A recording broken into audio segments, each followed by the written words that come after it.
Hello there, and welcome to Life Beyond Seen, where curiosity drifts slower than snowfall, and science takes the quiet path through mystery. Tonight we're travelling to a place so remote that even silence seems to echo. A world at the bottom of the planet where light itself struggles to arrive. It's a landscape of blinding white and crushing cold, yet somewhere deep beneath all that frozen stillness, an ocean moves unseen. It's an ocean that hasn't touched the open air in millions of years, sealed away beneath a continent of ice. And despite its isolation, or maybe because of it, this hidden sea has become one of the most unsettling puzzles in modern science. What could possibly be living under Antarctica? What secrets does a body of water untouched since the age of dinosaurs hold? And why does the idea of it, so far away, so buried, so impossibly cold, make even seasoned scientists uneasy? Before we dive beneath that frozen ceiling, I'd love to know something simple. Where are you listening from tonight? Maybe you're wrapped in a blanket somewhere warm, or maybe you can feel the winter creeping at your window. Imagine, just for a moment, what it would feel like to be surrounded not by cozy air, but by endless ice pressing from every side. Down there, beneath several kilometres of frozen weight, time feels different. Light barely matters. The idea of up and down blurs into pressure and darkness. If you find this kind of slow exploration soothing, maybe give the video a like or even subscribe so this quiet corner of calm can find others who need a gentle journey through the strangest corners of Earth. Now take a breath. Let the day loosen its grip a little and follow me southward toward the edge of the world. Because somewhere under that endless whiteness, water is waiting. Antarctica doesn't often feel real. For most of us, it exists as a concept, a shape on a map, or a distant set of satellite images showing cracks and blue streaks of ice. Yet this continent is immense, larger than Europe, draped in a sheet of ice up to 4 kilometres thick. Underneath that frozen armour lies a terrain that no sunlight has touched in over 30 million years, a place that once held forests and rivers before it was swallowed by cold. Today it's a world locked away, but not silent. Beneath that ice, there are lakes the size of cities and rivers that flow unseen, all part of a hidden network that defies what we once thought possible. And at the heart of it all lies something so strange it almost feels mythic. A vast, liquid ocean buried under an empire of ice. The existence of this ocean wasn't confirmed easily. For decades, scientists suspected there might be water beneath the Antarctic ice, but it wasn't until the late 20th century that technology caught up with curiosity. Radar pulses, seismic echoes, and satellite mapping began to reveal faint signals of liquid movement far below. What they found stunned them. Instead of a solid block of frozen land, the base of Antarctica was riddled with channels, caverns, and basins filled with water kept liquid by the heat of the Earth itself and the crushing pressure of the ice above. It was as if an entire hidden planet existed below our feet, one where rivers never saw the sky, and oceans lapped at ceilings of ice instead of clouds. When the first maps of this secret underworld were drawn, they looked more like star charts than geography. Dots representing subglacial lakes spread across the continent.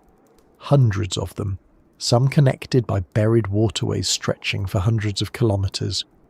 One of them, Lake Vostok, lies beneath nearly 4 kilometres of ice and spans more than 200 kilometres in length.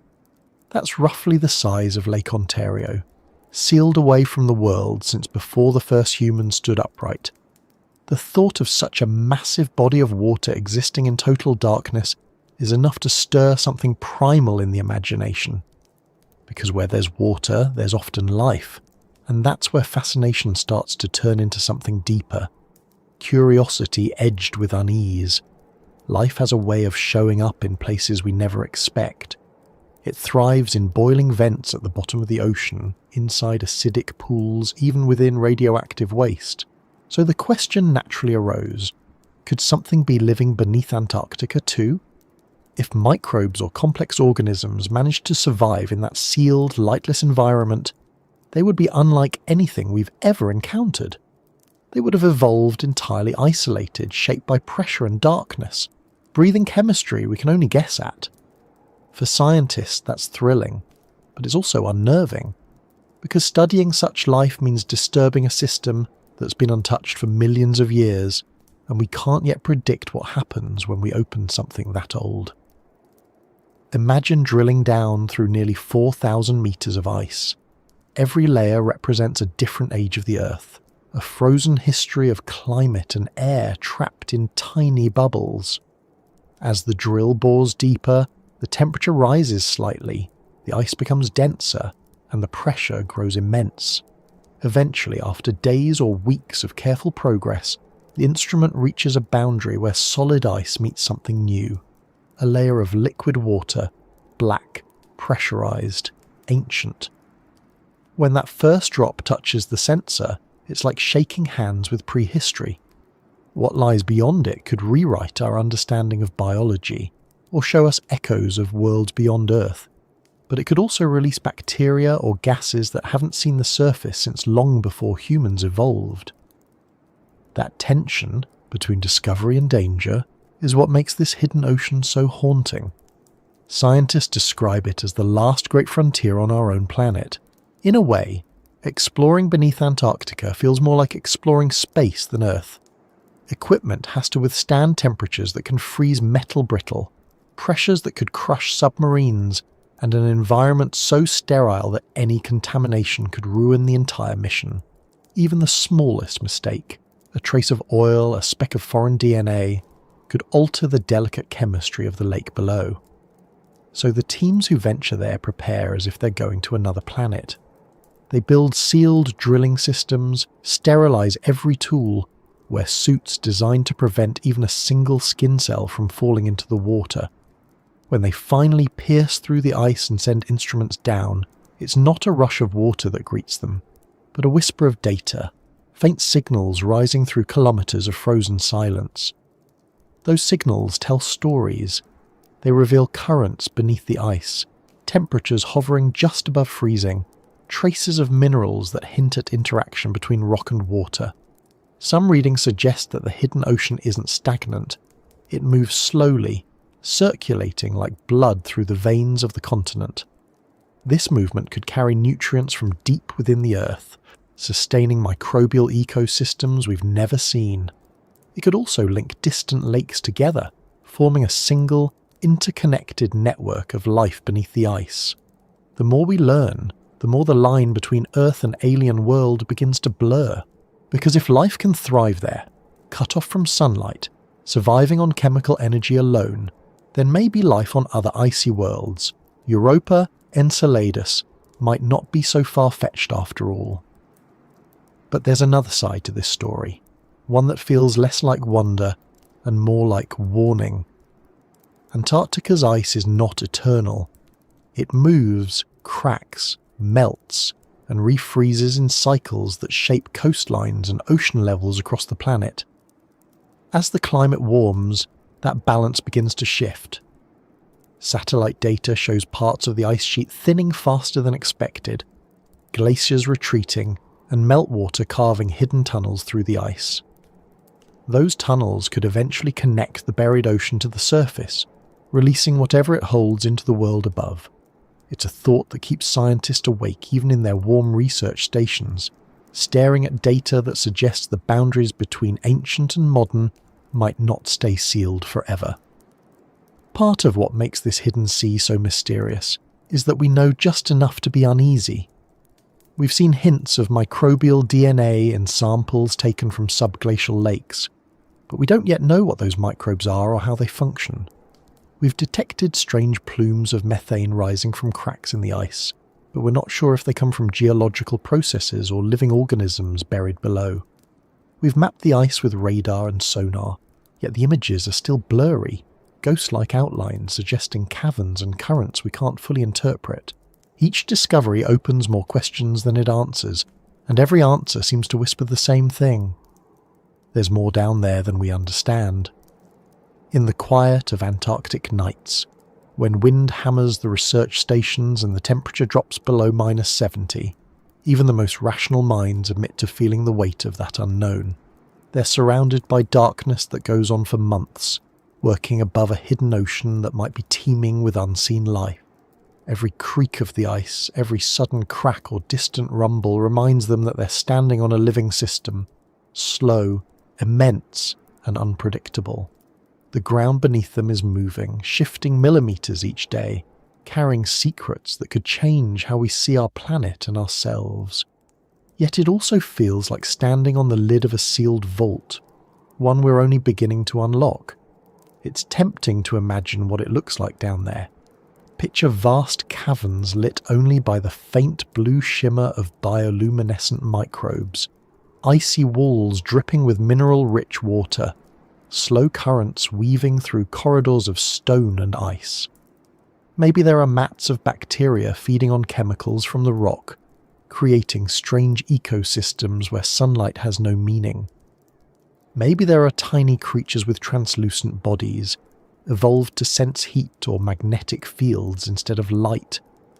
Or maybe there's nothing at all, just water, ancient and sterile, holding the ghost of life that once was.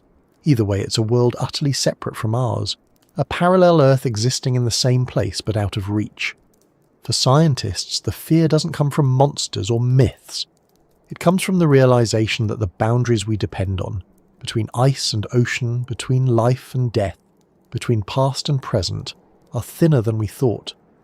The frozen ocean beneath Antarctica is a reminder that Earth still holds unknowns vast enough to humble us.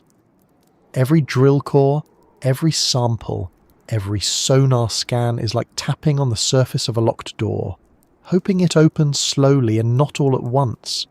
And as we prepare to look deeper, to send machines even further below the ice, that mix of awe and apprehension only grows.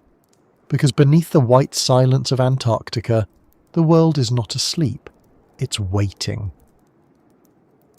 Beneath the frozen expanse of Antarctica lies a secret so immense and so persistent that it challenges everything we think we know about this planet. When most people picture Antarctica, they imagine a continent of lifeless ice, a desert of snow stretching endlessly in all directions. The surface is hostile, its temperatures able to freeze steel, and its winds sharp enough to scour rock. Yet beneath that frozen armour, hidden from every human eye, lies an ocean that refuses to die. It moves silently beneath the ice, untouched by sunlight, older than the first city ever built, and colder than any sea we've sailed. For centuries it went unnoticed, existing as rumour, as mathematical possibility, as a whisper from radar signals that few believed could mean what they seemed to say. But now, through years of drilling, mapping, and patient listening, we know it's real. We know that beneath the world's largest sheet of ice lies not solid ground, but water, vast, restless, and alive in ways we can barely imagine. The story of how we found it doesn't begin with discovery so much as disbelief. Early explorers who crossed the edges of Antarctica in the 19th century saw only endless white, a continent locked in stillness. They assumed the ice went straight down to the bedrock, that the land below was frozen solid all the way through. When the first scientific expeditions arrived in the mid-20th century, their instruments told them something different. Radar waves sent through the ice sometimes bounced back in strange patterns, as if they were hitting smooth surfaces far below. At first, these reflections were dismissed as errors, the ice playing tricks on their machines, but as technology improved, the signals grew clearer. Under kilometres of compressed snow and glacial ice, there were vast flat plains that didn't belong to rock. Something was reflecting the radar perfectly, the way only liquid can. It took years to confirm what those signals meant.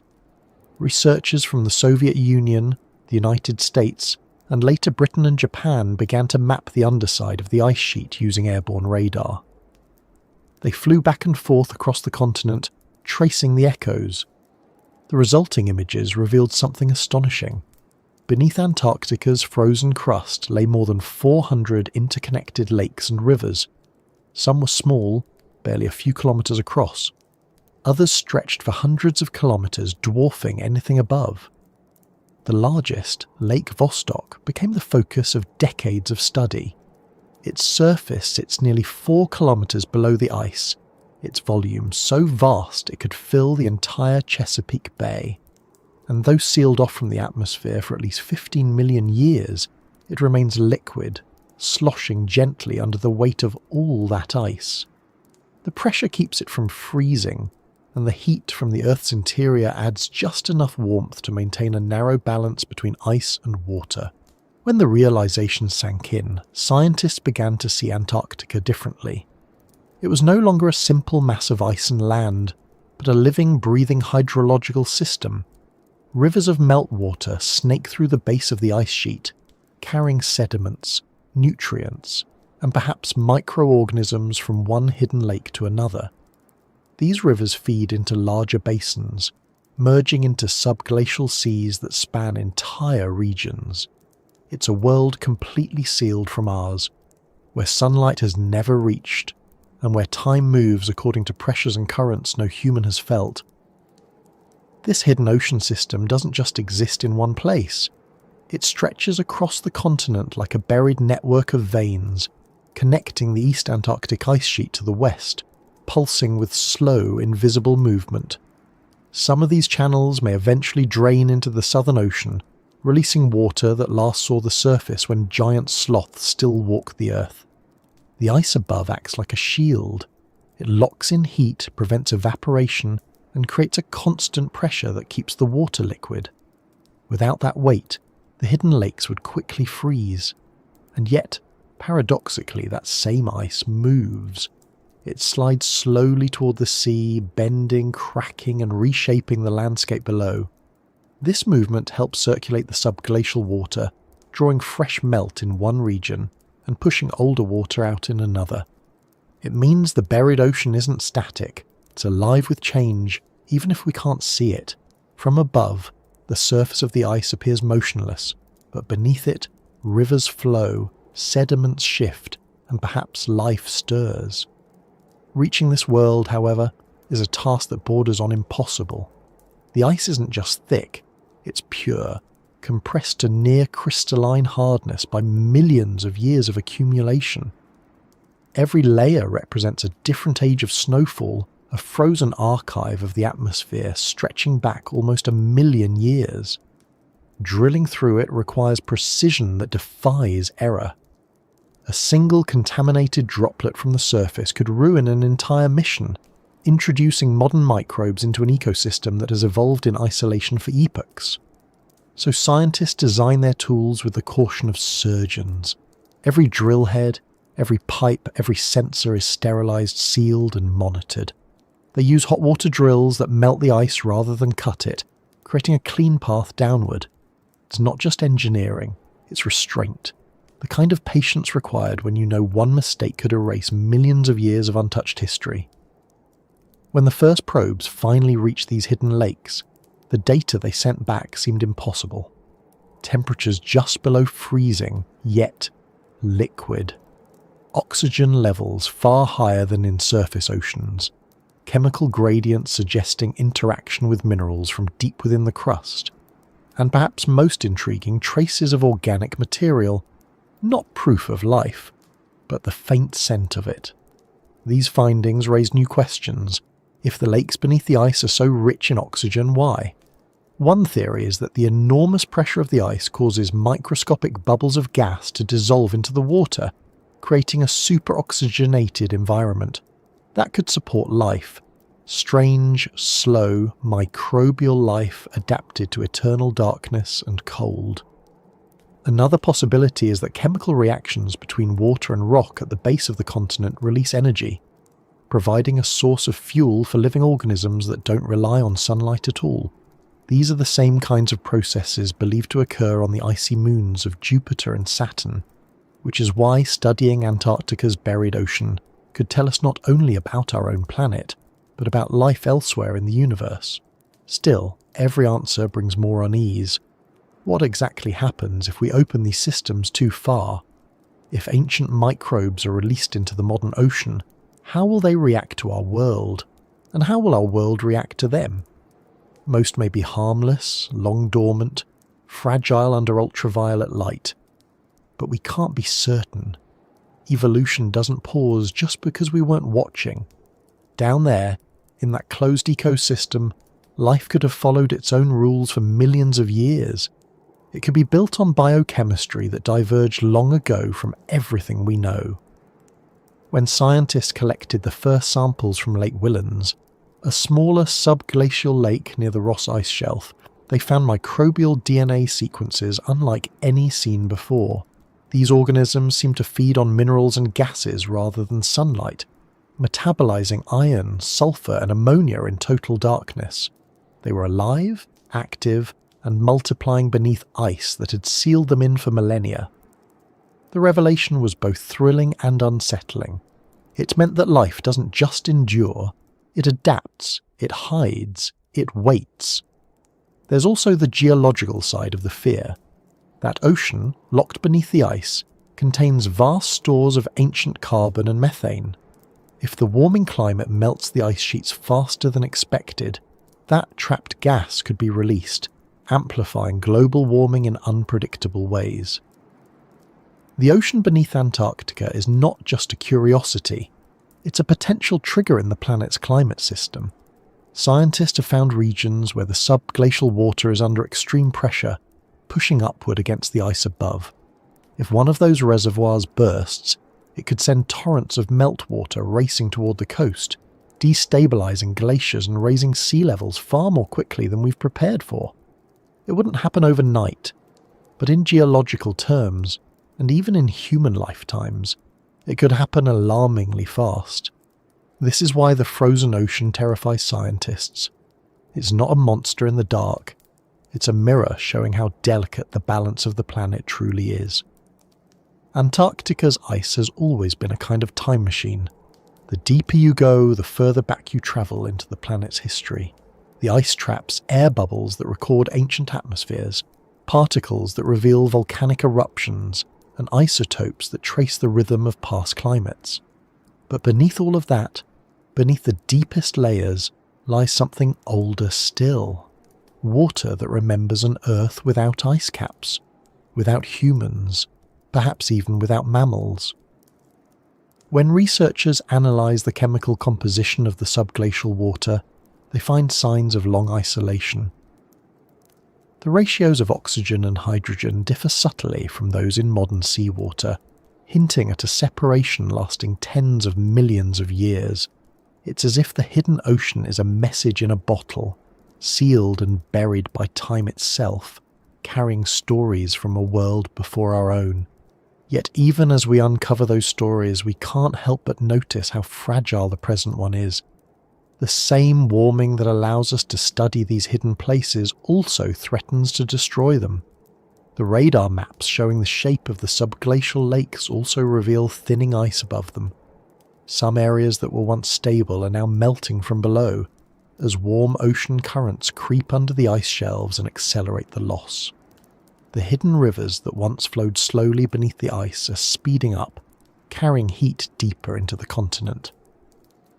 In the short term, this gives scientists new opportunities to study the subglacial ocean as meltwater pathways open naturally. But in the long term, it could mean the end of this ancient world. If the ice collapses entirely, the buried lakes will merge with the open ocean, releasing whatever they've held for eons. The line between ancient and modern will blur until there's no distinction left. For now, though, the frozen ocean remains sealed. Its surface, if we can call it that, is a ceiling of ice under unimaginable pressure. The water moves slowly, guided by gradients measured in millimeters per year. In some places it flows uphill, forced by the weight of glaciers. In others, it pools quietly in depressions, forming isolated basins where chemistry takes its own course. The darkness is complete. No sunlight, no photosynthesis, no day or night. Only the faint chemical glow of reactions between rock and water. The sound would be almost non-existent. just the slow crackle of ice shifting above, the faint hiss of trapped gases escaping into the liquid. It's hard to picture such a place without feeling a kind of reverence, not fear in the cinematic sense, but the quiet, rational awe that comes from recognizing how much of our planet remains beyond our reach. And perhaps that's what draws scientists back, year after year, to this frozen edge of the world. Every new discovery beneath the ice seems to confirm two things at once: that Earth is far more alive than we imagined, and that we still understand very little of it. The frozen ocean beneath Antarctica isn't just a geographical curiosity. It's a reminder that exploration isn't about distance, but depth. We can travel to other planets, send probes beyond the solar system, and still find the greatest mysteries waiting under our own feet. Each radar scan, each data stream from beneath the ice adds another piece to the puzzle, but the picture never feels finished. The more we learn about what lies below, the more the surface world begins to look fragile, fleeting, temporary. Up above, storms whip across the ice shelves, snow erases footprints within minutes, and the wind howls like the voice of the planet itself. Down below, nothing moves quickly. The hidden ocean waits, patient as stone, indifferent to the passage of human years. It doesn't care who studies it or what fears it stirs. It has existed in silence longer than we've existed at all, and yet, now that we know it's there, we can't stop listening to it. Every echo from the radar, every vibration recorded by sensors in the ice, feels like a message from that dark water, one that says both come closer and keep your distance. Because what lies beneath the ice is not simply frozen history. It's the living memory of Earth itself, and it's reminding us that the line between discovery and disruption is thinner than the ice that hides it. Under the endless ice, there exists a world that time has refused to carry forward. It isn't simply hidden, it's preserved, sealed within layers so thick that the usual rhythm of decay and renewal has stopped. This world has slept through the rise and fall of continents, through the coming of mammals, through every flicker of human civilization. When scientists lower their instruments into that darkness, they are not just studying a landscape, they are stepping backward through millions of years into an era before our species existed. The air trapped in the ice comes from ancient skies. The sediments at the bottom of the subglacial lakes hold the chemistry of vanished ecosystems. Even the water itself is a relic, drawn from an ocean that existed before Antarctica became the frozen desert we know. Down there, beneath several kilometres of compressed history, the planet keeps its oldest secrets. Long before the ice, Antarctica was green. Fossilised wood, pollen grains, and leaf impressions tell us that it once supported forests dense enough to shade rivers and swamps. Dinosaurs walked there. Primitive mammals scurried under ferns, and the air was mild. Around 34 million years ago, continental drift pushed the landmass into its current position at the South Pole. Ocean currents shifted, and global temperatures fell. Ice began to spread, slow but unstoppable, smothering valleys and plains. The forests disappeared under snow, the rivers froze, and the continent transformed into the reflective shield that now regulates much of Earth's climate. The buried ocean beneath that ice is a remnant of the last liquid water that remained as the cold deepened. It's as if the planet tucked one piece of its warm past away, preserving it under a blanket of frozen time. For scientists studying climate history, this buried world is an archive without equal. The ice sheet itself contains annual layers of snowfall compressed into solid memory. But below that, in the sediments at the bottom of the subglacial lakes, lies the record of what came before. When cores are pulled from those sediments, they sometimes contain microfossils of marine organisms, tiny shells from when the area was connected to the open ocean. Other samples reveal traces of ancient soil, proof that parts of Antarctica were once ice-free and covered in vegetation. Each layer in those cores adds a line to a story that stretches back tens of millions of years, showing not only what the continent was, but what it might become again if the ice retreats. It's an unsettling symmetry. The ice hides a memory of warmth, and that memory warns us of a future that could melt it away. The temperatures and pressures in that buried ocean are like nothing we know on the surface. The water is liquid, but only just. Its salinity, pressure, and isolation make it a place where chemistry follows its own rules. Over millions of years, minerals leached from the surrounding bedrock have created a complex mix of nutrients and metals. Sulfides, iron oxides, and silicates drift through the black water like invisible dust, and where water meets rock, reactions occur that release hydrogen and methane, potential energy sources for microbes. If life exists there, it does so without sunlight, sustained entirely by the planet's internal heat and the chemistry of stone. That alone is extraordinary. Life powered not by the sky, but by the slow breath of the earth itself. The organisms that might inhabit this world would not resemble anything we know. On the surface, life evolved under the constant influence of light and atmosphere. It depends on oxygen and photosynthesis. Beneath the Antarctic ice, there is none of that. Any microbes there would have adapted to total darkness, extreme pressure, and scarce energy. Some scientists suspect they might metabolize iron or sulfur instead of oxygen, converting the chemical energy of minerals into life. Others think they could rely on the faint geothermal heat that seeps up from the crust. Whatever their strategy, these organisms would be survivors of isolation on a scale that defies comprehension. They would have evolved in a closed loop, their entire ecosystem built from the same materials recycled endlessly over millions of years. It would be a miniature planet complete unto itself. Finding evidence of such life is difficult. Every sample must be collected with precision that borders on paranoia. A single bacterium from the surface could contaminate a sample and erase the data. For that reason, when scientists drilled into Lake Whillans and Lake Mercer, they used systems designed to remain sterile under pressure, melting their way downward with filtered heated water. The instruments carried sensors, cameras, and collectors built to withstand crushing weight and near-freezing temperatures. When they finally reached the liquid layer, the first reading suggested motion, slow currents, small variations in temperature, subtle chemical differences that hinted at interaction between the water and the sediment below.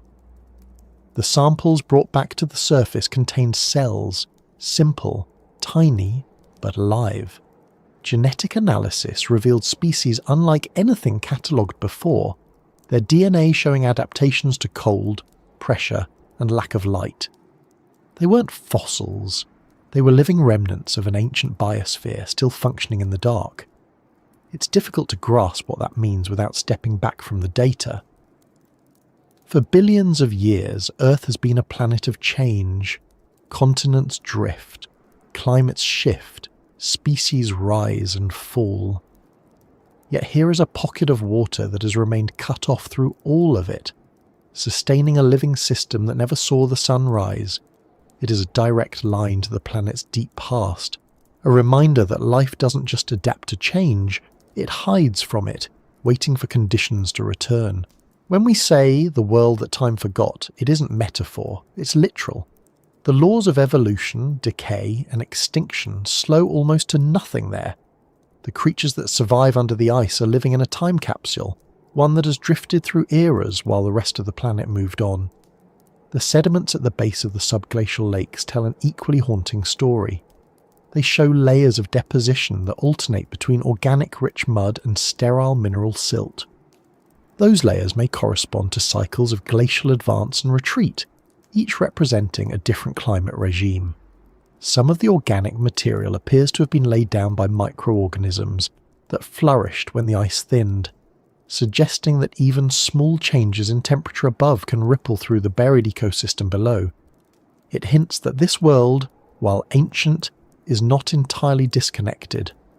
The ice above may seem immovable, but it breathes in its own slow rhythm, and the hidden ocean responds. This interplay between the frozen and the fluid creates a dynamic balance, a dialogue between surface and depth that has been going on for longer than humans have had language. When scientists model these interactions, they find something unsettling. The subglacial hydrological system can influence the movement of the entire ice sheet. If the water pressure increases in one region, it can lubricate the base of the glacier, accelerating its flow toward the sea. That means the ancient ocean below doesn't just record the past, it can shape the future. A pulse of meltwater deep beneath the ice can set off cascades of motion that eventually affect sea levels thousands of kilometers away. The forgotten world isn't dead, it's active, its slow cycles connected to the systems that govern the planet's climate. That's part of what makes it so unnerving. It's both ancient and alive, both sealed and powerful. The fear that accompanies this knowledge is not cinematic. It's quiet and persistent, a recognition that we are dealing with forces that don't care about our sense of time or control. Beneath Antarctica, processes unfold over millennia. The microbes that live there may divide once every few years. The chemical reactions that sustain them might take centuries to complete a single cycle.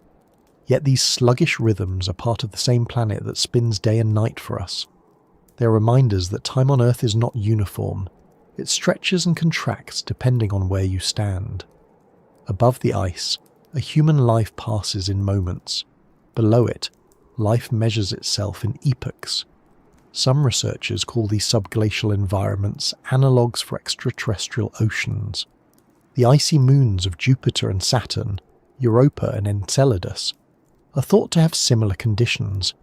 Thick ice crusts covering global oceans kept liquid by internal heat. The discoveries in Antarctica give scientists a model for what those alien seas might contain.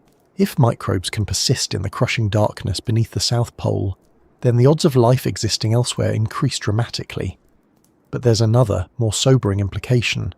If we can contaminate Antarctica's buried lakes simply by drilling into them, imagine what our machines could do to other worlds. The lesson is as much about humility as exploration. Sometimes to learn about life, we have to admit how easily we can disrupt it.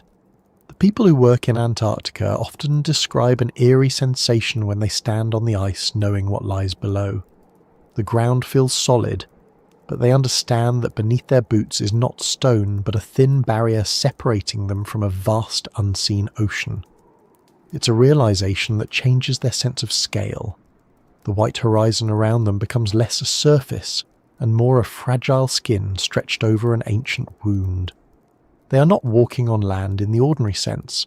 They are walking on the roof of a different planet. Each creak of the ice, each low vibration carried through the frozen layers, feels like a message from that buried world, a reminder that it's still there, waiting, unchanged. The samples that come back from those depths are handled with reverence. In sterile labs thousands of kilometers away, researchers open vials of water that have not seen the light of day for millions of years. They study the chemistry, the microbes, the isotopes, searching for patterns that might reveal the story of how life endures without sunlight. The findings are not always dramatic. Sometimes it's a slight variation in carbon ratios, a faint trace of nitrogen, a single cell visible under a microscope. But each detail adds to the picture. It tells us that this hidden ecosystem has been cycling energy, however slowly, for unimaginable spans of time. It suggests that the boundary between frozen and living is more flexible than we assumed. Even in places where the surface world would die instantly, Earth finds a way to keep a heartbeat going. There is a strange comfort in knowing that such persistence exists, even if it unnerves us. The buried ocean beneath Antarctica is not a threat in the ordinary sense. It won't erupt or swallow us whole. Its danger lies in what it reveals about the planet's memory. We like to think of time as progress, as movement forward, but this world shows that time can also stand still, holding on to the past until conditions change enough to release it. The sediments below the ice hold the chemistry of climates that may return. The microbes there embody forms of survival that could one day become necessary again if the surface grows harsh. They are the planet's insurance policy, written in water instead of stone. As exploration continues, the boundary between fear and fascination blurs. Each new mission dives deeper, each new dataset exposes more complexity. The deeper scientists look, the more they realise that what they're seeing is not an anomaly, but a pattern. Wherever there is isolation, life finds a way to persist. The world that time forgot may not be unique. It may be one of many pockets of ancient resilience scattered across the earth. Caves deep beneath mountains, sediments at the bottom of the sea, permafrost in the Arctic, all of them may hold echoes of earlier ages waiting to be rediscovered. Standing on the Antarctic plateau surrounded by white silence and endless wind, it's easy to believe that nothing could survive there. Yet below, life continues, indifferent to the surface storms. It doesn't know about continents, nations, or seasons. It simply endures, the same way it has since the world was warm and green. That endurance carries a kind of gravity, a quiet reminder that the planet is larger and older than any of our fears. When scientists speak of the world beneath the ice, their voices often soften. They know they're describing something that defies ordinary time, a piece of Earth that has refused to join the rest of history. It waits, as it always has, in the dark, patient and unchanged, until the ice above it moves again. And as they pack their instruments and prepare to return to the surface, they know that what lies below isn't finished speaking. It's only pausing, as it has for millions of years, before the next slow word in its conversation with the planet. Under all that pressure and silence, there is movement. It isn't fast or loud, but it's constant, the slow chemistry of survival taking place in a realm where sunlight has never reached. When scientists lower sensors into the hidden lakes beneath Antarctica, they aren't just measuring water temperature or salinity. They are listening for the faint signs of life, a shift in carbon levels, a trace of methane, a flicker of fluorescence under a microscope. Any of these could mean that something is alive down there, breathing without air, feeding without light, carrying out the daily work of existence in a place where days and nights don't exist. To stand on the surface above such a world is to feel a kind of double vision. One half frozen in the familiar white desert, the other trying to imagine a liquid darkness alive with unseen organisms. That tension between emptiness and abundance, between death and persistence, is what draws scientists deeper into the study of life in the dark below. The first samples pulled from subglacial lakes looked almost sterile. The water was crystal clear, nearly free of particulates, its chemistry balanced in a way that seemed incapable of supporting anything complex. Yet when researchers began to analyse it more carefully, signs of metabolism started to appear. There were faint concentrations of organic carbon, slight imbalances in isotopic ratios, and traces of gases that shouldn't have existed unless something was producing them. It was like hearing a heartbeat under layers of noise. As genetic sequencing improved, they found strands of DNA belonging to bacteria and archaea, unlike anything found in the surface oceans. Some appeared related to organisms that live near deep-sea vents, others to microbes found in polar ice. All of them shared one remarkable trait.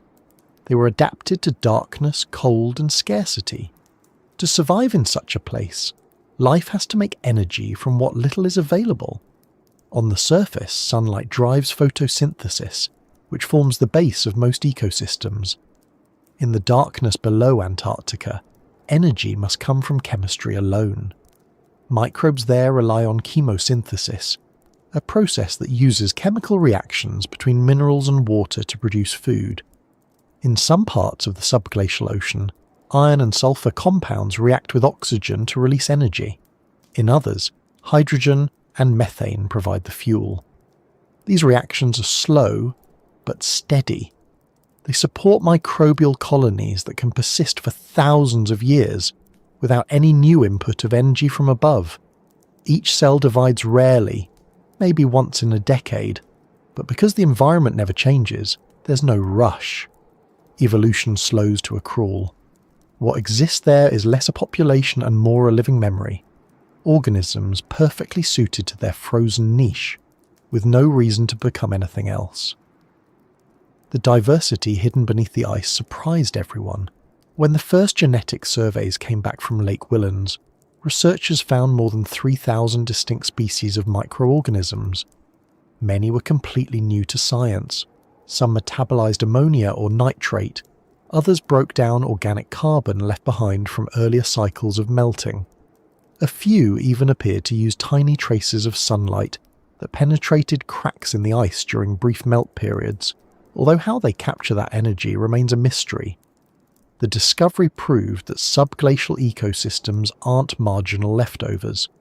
They are fully functioning biospheres, connected through subterranean waterways that move microbes from one lake to another over geological timescales. In other words, beneath Antarctica there is not one isolated pocket of life, but a continent-wide network, slow, invisible, but very much alive. Understanding how these organisms persist tells us a great deal about the resilience of life itself. At near-freezing temperatures, biochemical reactions occur so slowly that most cells would be unable to function. To adapt, the microbes produce special proteins and antifreeze compounds that keep their enzymes flexible. Their membranes are rich in unsaturated fats that remain fluid in the cold. Some produce slime-like coatings that protect them from the crushing pressure. Others enter dormant states, repairing themselves only occasionally before returning to stasis. It's as if they have learned to live on the edge of non-existence, maintaining just enough activity to stay viable. The energy budgets of these organisms are so low that, on paper, they shouldn't be alive at all, and yet they are. Every analysis confirms it. Metabolism continues, however slowly, even after millions of years in darkness. There's an eerie beauty to that idea. While surface ecosystems rise and fall with the seasons, the subglacial world remains steady. There is no day or night, no winter or summer, only the quiet pulse of chemical reactions ticking away at the pace of minerals dissolving in water.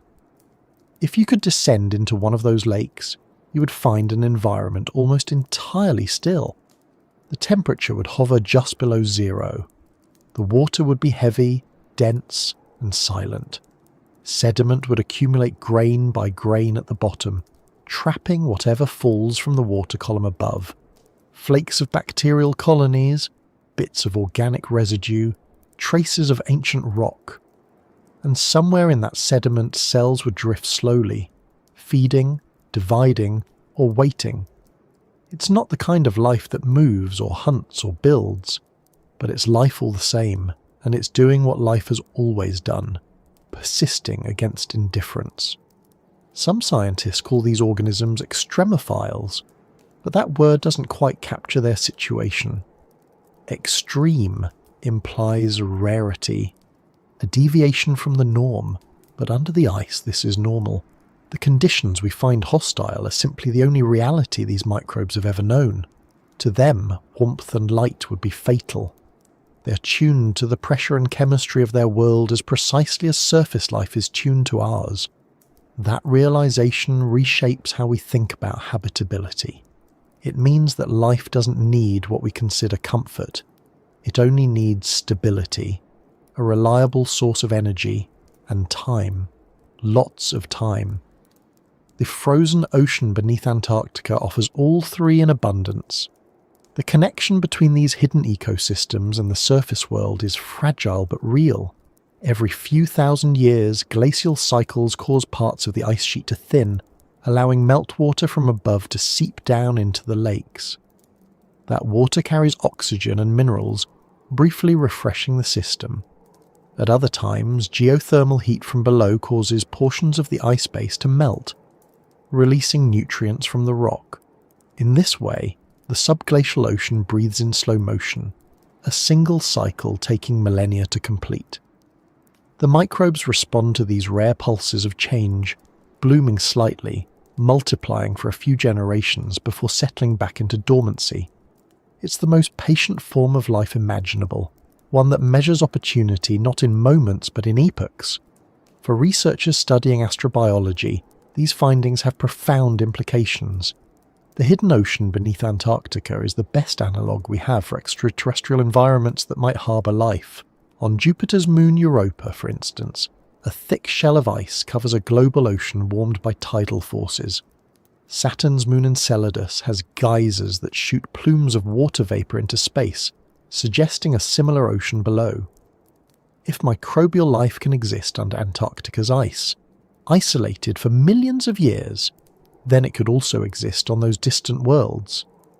Studying our planet's subglacial ecosystems becomes a rehearsal for searching beyond Earth.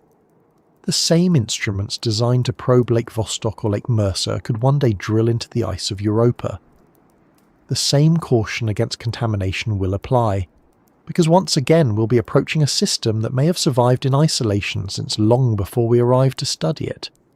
Yet even as the scientific potential expands, so does the unease. The more we learn about life beneath the ice, the more we realise how easily it could be disrupted. A single, careless experiment could introduce modern microbes into an environment that hasn't encountered them before. Changes in climate could alter the delicate balance of temperature and pressure that keeps the lakes sealed.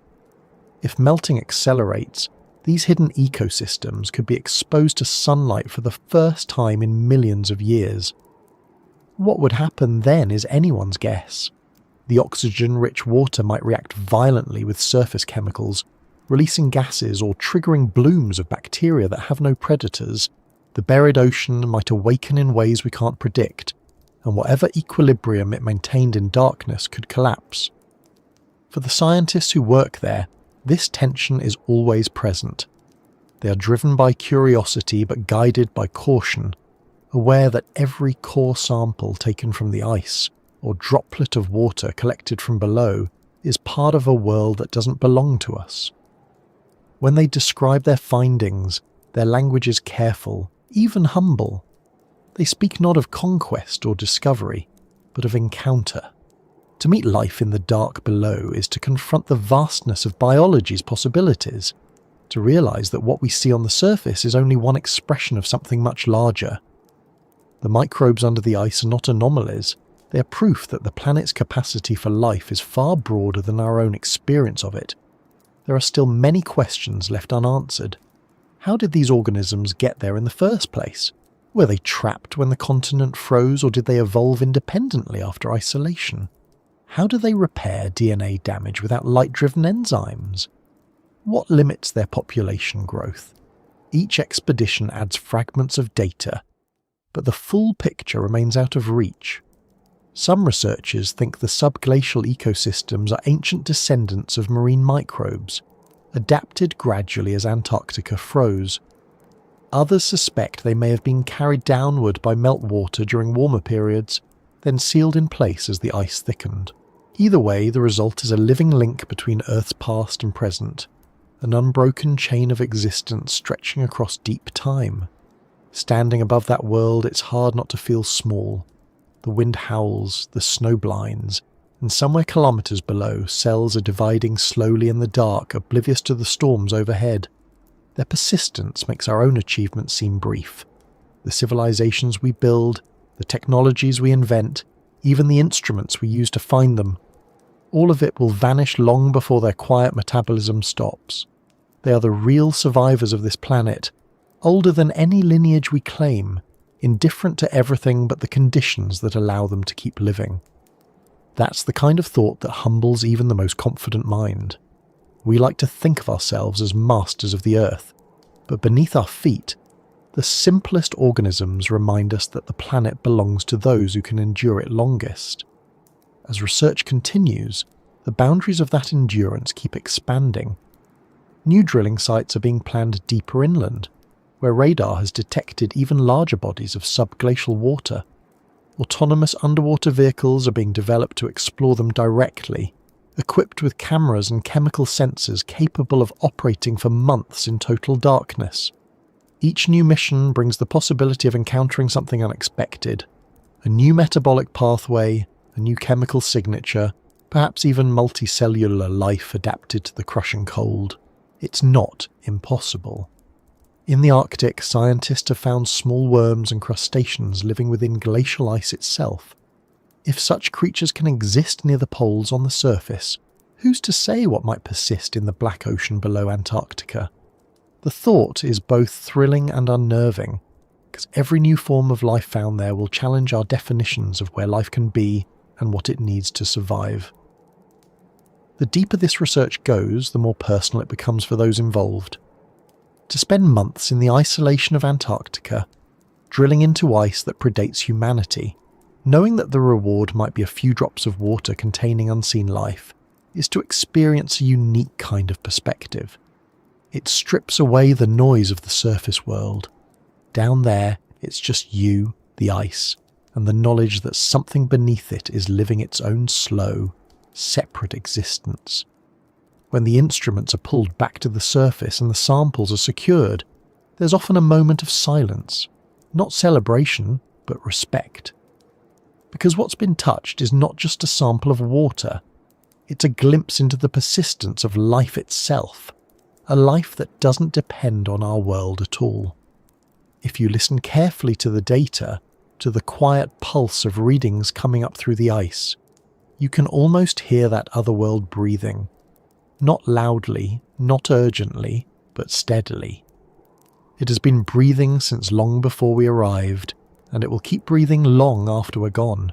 In that sense, the life in the dark below isn't a mystery to be solved.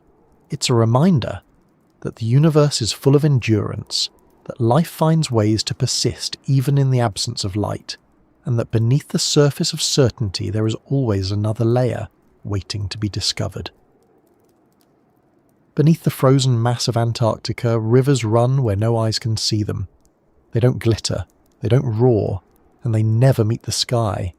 Instead, they carve their way through darkness, slipping silently between rock and ice, connecting distant lakes and hidden seas into one vast secret circulation system. These are the hidden rivers of ice, the quiet plumbing of the frozen continent, the veins through which its buried ocean breathes. For years, even the idea of moving water under that much pressure seemed impossible. Ice should be solid, immovable, eternal. But as instruments grew more sensitive and satellites began to map the slightest variations in the surface, scientists realized the truth. The ice sheet is alive with motion, and beneath it, water flows constantly, shaping the land in ways we're only beginning to understand. At first glance, Antarctica appears lifeless, a perfect symbol of stillness. The winds whip across its plains, sculpting ridges of snow that look frozen in time. Yet from above, satellites have detected subtle patterns, shallow depressions that form and vanish over the course of years, regions where the ice seems to sag and then rise again. These changes are not random. They mark the slow filling and draining of subglacial lakes connected by narrow channels of meltwater. When a lake fills, the ice above it bulges slightly upward. When it drains, that bulge collapses, sending ripples through the ice sheet's surface like slow-motion tides. These movements, imperceptible to the human eye, tell us that the continent is not still at all. It breathes through water. The sources of that water are complex. Some comes from the pressure of the ice itself, which lowers the freezing point of water and causes the base to melt just enough to form a thin film. Some comes from geothermal heat leaking upward from the Earth's crust, providing a steady trickle of warmth that prevents total freezing. And some, more recently, comes from surface melt, a symptom of a warming climate that percolates downward through cracks and crevasses until it reaches the base. Once there, all of it joins a network that stretches across the continent, merging and diverging like blood vessels. The result is an entire hydrological system sealed off from the world above, where rivers can flow for hundreds of kilometers beneath 4,000 meters of ice, carrying with them sediments, nutrients, and perhaps even life. Mapping these hidden waterways requires a kind of indirect vision. Scientists rely on radar that can penetrate the ice, on seismic vibrations that echo through the ground, and on satellites that detect minute changes in gravity. Each method reveals a different piece of the puzzle. Radar traces the boundaries of lakes.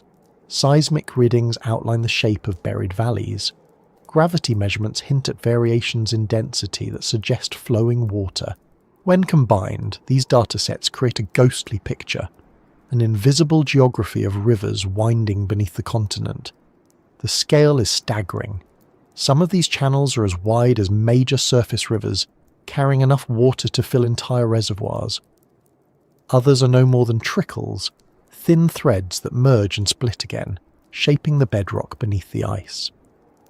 One of the most remarkable discoveries came in 2007, when researchers identified a subglacial river system extending nearly 1,000 kilometers from the center of East Antarctica to the coast. It was nicknamed the Antarctic Artery.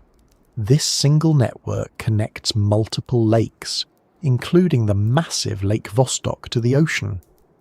The flow is slow, measured in meters per year rather than kilometers per hour, but the implications are enormous. It means that water trapped deep within the continent can eventually reach the sea, carrying with it whatever chemical and biological material it contains. This circulation links the buried ocean to global systems, even if the connection takes centuries to complete. What happens under the ice doesn't stay there forever. To understand how these rivers shape the continent, imagine the base of the ice sheet not as solid but as a moving, deformable surface. The pressure from above forces meltwater into every available space, lubricating the contact between ice and rock. When the pressure builds too high, the water escapes along narrow channels, carving tunnels that guide the glacier's movement. This process, called basal hydrology, determines how fast the ice flows toward the sea. In some regions, a surge of subglacial water can cause glaciers to accelerate suddenly, sliding meters in a single day.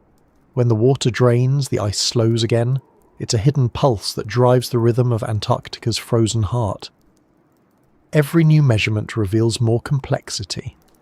Some of the hidden rivers flow uphill, forced by the weight of the ice into gradients that defy ordinary gravity. Others loop back on themselves, creating circular basins where water collects before finding an escape route. In some places, geothermal hotspots beneath the ice create pockets of warm water that feed nearby lakes, sustaining them through periods when other areas freeze. The entire system operates like an underground ocean current, slow, interconnected, and surprisingly dynamic. And just like ocean currents, these flows can carry nutrients from one part of the continent to another, supporting microbial life in places that would otherwise be sterile. When samples are taken from the sediments deposited by these rivers, they tell stories of motion and connection. Grains of rock polished smooth by flowing water, traces of organic carbon carried from distant sources, and isotopic signatures that match those found in separate lakes hundreds of kilometers apart all point to the same conclusion. The rivers are moving material across the continent. In doing so, they blur the boundaries between isolated ecosystems. A microbe or molecule of organic matter released in one lake could, in theory, travel slowly through these hidden channels to another, linking distant environments into a single, sprawling biosphere beneath the ice. The dynamics of these rivers are also tied closely to the surface climate. When the temperature above changes, even slightly, it affects the pressure and flow below. A warmer ocean can thin the ice shelves at the coast, reducing the back pressure that holds the glaciers in place. That, in turn, alters the gradient of the subglacial rivers, accelerating their flow. Meanwhile, surface melting caused by warmer air can send pulses of water downward through crevasses, flooding the system from above. These changes can happen on surprisingly short timescales, months or years rather than millennia, and they ripple through the hidden network like distant thunder. For the scientists monitoring these shifts, each new data point carries both excitement and dread, because it means the under-ice system is responding to global warming in real time. In some ways, the discovery of these rivers has forced a redefinition of Antarctica itself. What was once thought of as a static block of ice is now seen as a dynamic landscape, constantly reshaped by the movement of water. It challenges the idea of ice as something lifeless and unchanging. The continent behaves more like a living organism, with circulation, respiration, and feedback systems that keep it in delicate equilibrium. Understanding those processes is crucial because they determine how the ice sheet will respond to future warming. If the hidden rivers accelerate and drain too quickly, they could destabilize entire glaciers, leading to sudden collapses and rapid sea level rise. In this way, the invisible water beneath Antarctica has global consequences. The exploration of these hidden rivers is one of the most difficult scientific tasks ever attempted. Every expedition begins months or years in advance. Equipment must be designed to withstand freezing temperatures, crushing pressure, and total isolation. Teams spend weeks travelling by snowcat or plane to remote drilling sites, where they build temporary camps on the ice. They work in 24-hour daylight during the Antarctic summer, taking advantage of every hour before winter seals the continent again. The drilling itself is slow, careful work, melting a narrow column through kilometres of ice without contaminating the water below. When the sensors finally reach their target, the data comes back in fragments, temperature readings, pressure variations, chemical analyses that must be pieced together like clues in a puzzle. What emerges from that puzzle is a portrait of movement so slow it almost defies comprehension. A drop of water released from melting ice in the interior might take hundreds or thousands of years to reach the coast. Along the way, it could pass through multiple lakes, picking up minerals, microbes, and chemical signatures that record its journey. When it finally escapes into the Southern Ocean, it carries with it a record of everything it has touched. In that sense, each droplet from Antarctica's hidden rivers is a message in a bottle from the deep past, telling us how the continent lives beneath its frozen mask. The more we learn, the more the boundary between fear and fascination blurs. The rivers represent both life and potential disaster.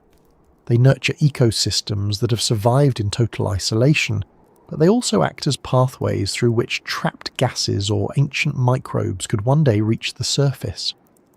If warming continues, these channels could expand, connecting reservoirs that have been separated for millions of years.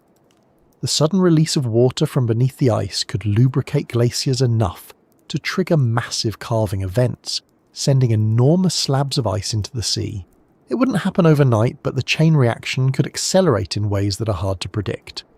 This is why scientists study the hidden rivers with such urgency, because understanding them may be the key to predicting how the ice sheet will behave in a warming world.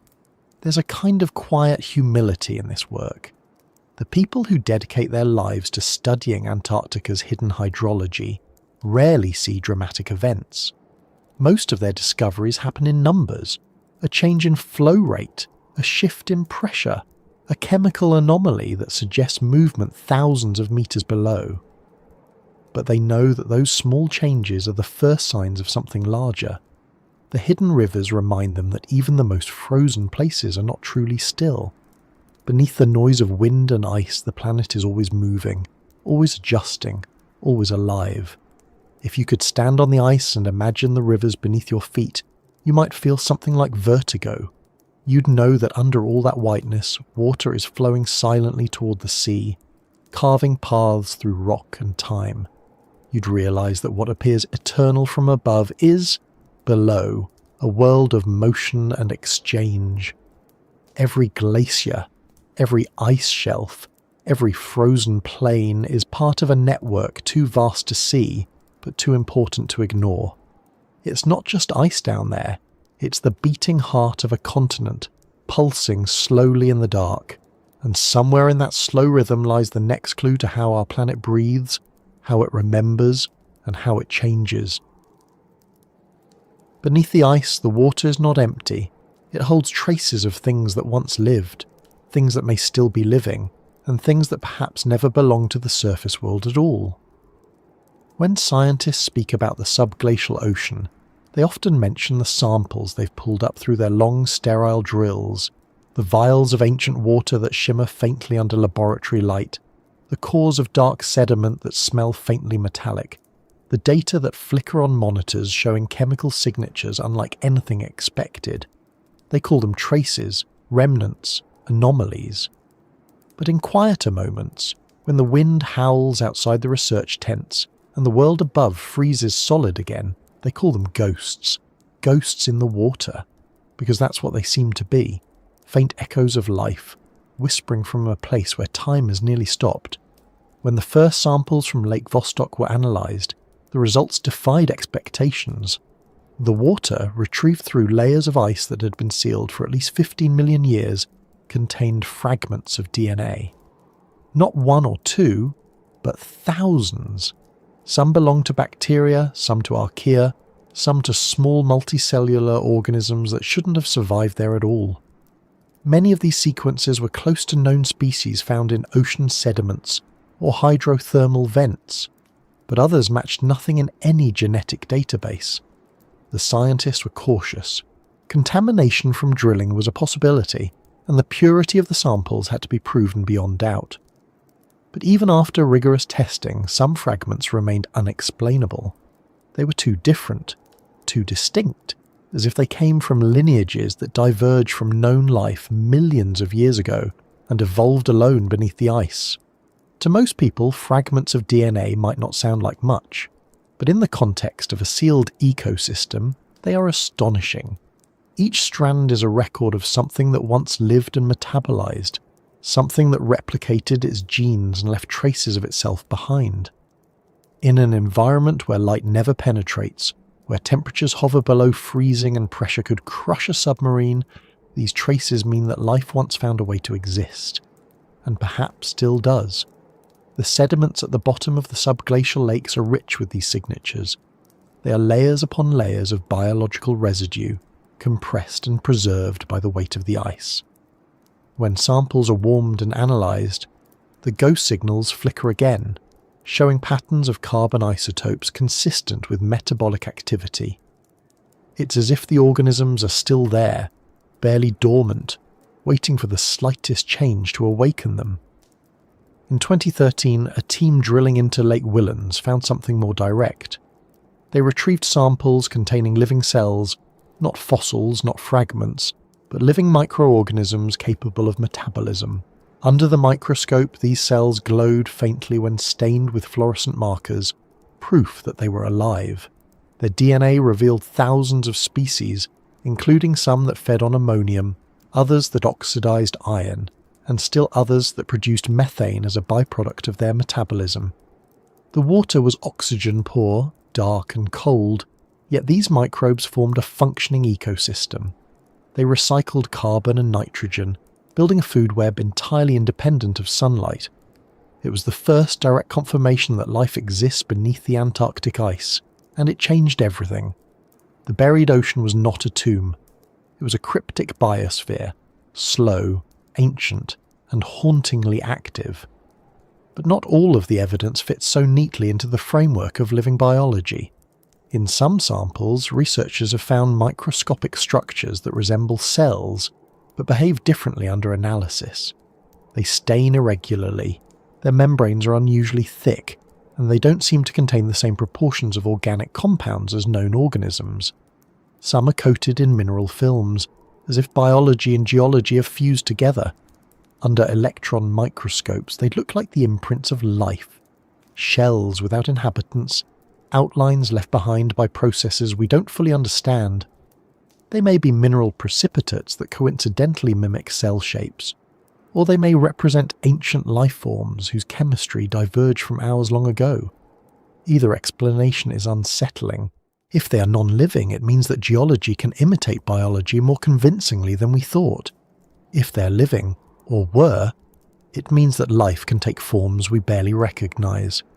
These ghost forms appear alongside chemical anomalies that make the story even stranger. In the subglacial sediments, concentrations of methane are often far higher than expected. Methane can be produced by living organisms, but it can also arise from purely chemical reactions between water and rock under pressure. The isotopic ratios suggest both processes are occurring, overlapping in ways that are hard to disentangle. Some of the methane appears ancient, trapped in the sediment since before the continent froze. Some seems to be produced continuously. When scientists release these gases in the lab, they sometimes detect traces of carbon compounds that don't fit neatly into known biological pathways. It's as if the chemistry of the deep ice has been experimenting in isolation for millions of years, generating molecules that blur the line between organic and inorganic. The more the data accumulate, the more Antarctica's buried ocean begins to resemble a natural laboratory for prebiotic chemistry, the kind of environment that might have existed on the early Earth before life as we know it began. In that sense, the ghosts in the water aren't just echoes of the past. They may be glimpses of the process that first gave rise to life. The combination of pressure, heat, and mineral-rich water could have created conditions favourable to the formation of complex molecules, even primitive cells. If that's true, then the subglacial lakes are not only preserving ancient biology, they are reenacting its origins. The same processes that operate in the darkness beneath Antarctica might once have sparked life in the primordial oceans and could still be at work today, quietly repeating that experiment in the dark. Yet for all the fascination this brings, there is unease in every discovery. Every new drill hole, every new analysis carries the risk of disturbing something that has remained undisturbed for millions of years. Scientists have to balance their curiosity with restraint. They know that their presence changes the environment, even in small ways. Heat from the drills, trace chemicals from the equipment, microscopic particles of modern DNA. Any of these could alter the delicate chemistry of the subglacial water. The very act of looking risks erasing what is being observed. For that reason, many research programs now use autonomous instruments that can sample and test without breaching the sealed ecosystems. They record data remotely, transmitting it through fibre optic cables, leaving the water untouched. It's a compromise between knowledge and preservation, an acknowledgement that some ghosts are better left undisturbed. When scientists talk about the emotional side of their work, they describe a strange combination of awe and discomfort. The deeper they look into Antarctica's subglacial world, the more it feels like trespassing into a sacred place. The samples they collect are not just data, they're encounters with time itself. Each vial of water is a message from a period when the world was young and unrecognizable. Each microbe is a survivor from an age when continents were in different places and the atmosphere had different gases. Holding those samples is like holding a fragment of Earth's memory, something so fragile that it barely exists in the present. They call them ghosts not because they're supernatural, but because they carry the weight of everything that came before us. Some of the most haunting discoveries aren't the microbes or the DNA, but the isotopic signatures that reveal hints of biological processes that may have ended long ago. In some samples, scientists find traces of carbon that look like the metabolic leftovers of organisms that no longer exist. It's as if the water remembers their presence, even after their bodies have dissolved. These chemical shadows tell stories of ancient blooms, waves of microbial life that flourished when the ice was thinner or when geothermal activity was stronger. Then, as the environment changed, those organisms vanished, leaving only the faintest marks behind. What remains now is the residue of their lives, recorded in ratios of carbon and nitrogen that act like fingerprints in the dark. In one particularly striking discovery, researchers studying the sediments beneath the Whillans ice stream found evidence of sudden bursts of activity followed by long periods of dormancy. The chemical profiles suggest that the subglacial ecosystem isn't constant. It pulses, waking and sleeping in rhythm with the slow breathing of the ice above. When the pressure or temperature changes, the microbes stir, metabolize, reproduce, and then fall silent again as conditions shift back to stasis. It's a kind of living heartbeat, stretched over geological time. To the people studying it, it feels almost supernatural, a ghost pulse echoing through the depths, reminding them that life beneath the ice is never entirely still.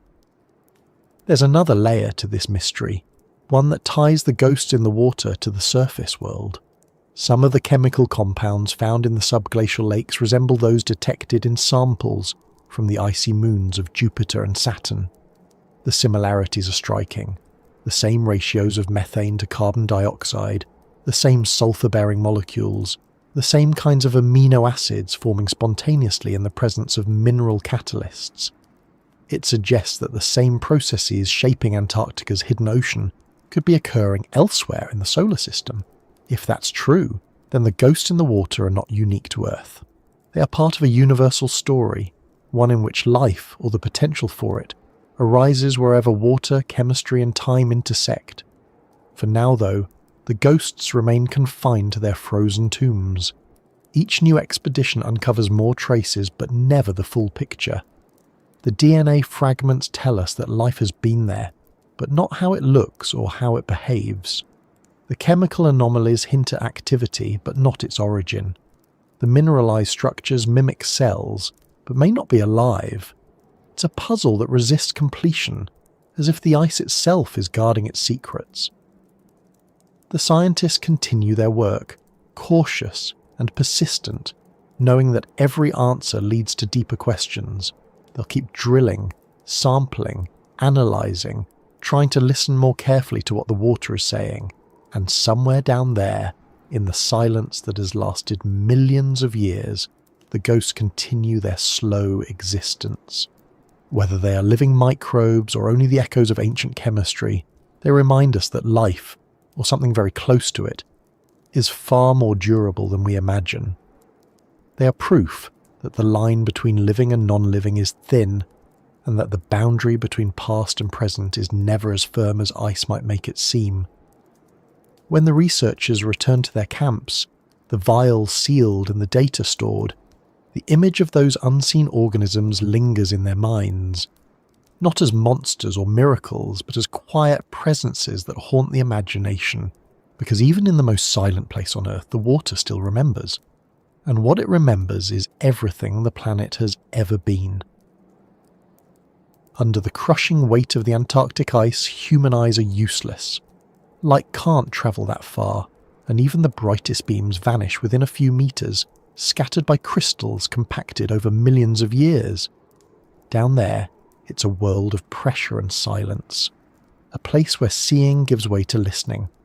To explore it, scientists have built machines that don't just measure or record, but listen to the ice itself. They hear vibrations, echoes, whispers of movement and temperature, all the faint noises of a continent alive in slow motion. These machines are our only connection to the hidden world beneath our feet, the translators between human curiosity and the frozen planet's quiet language.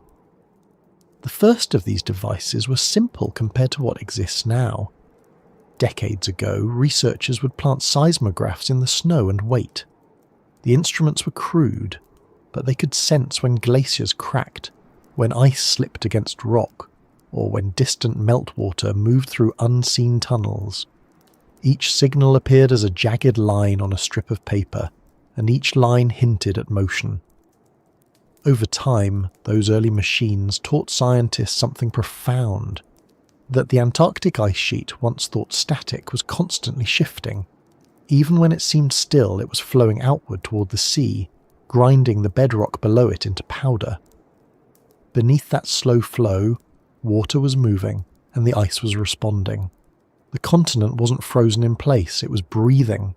Today, the instruments have evolved into something far more sensitive. Arrays of radar transmitters now send pulses deep into the ice, bouncing back echoes from layers far below.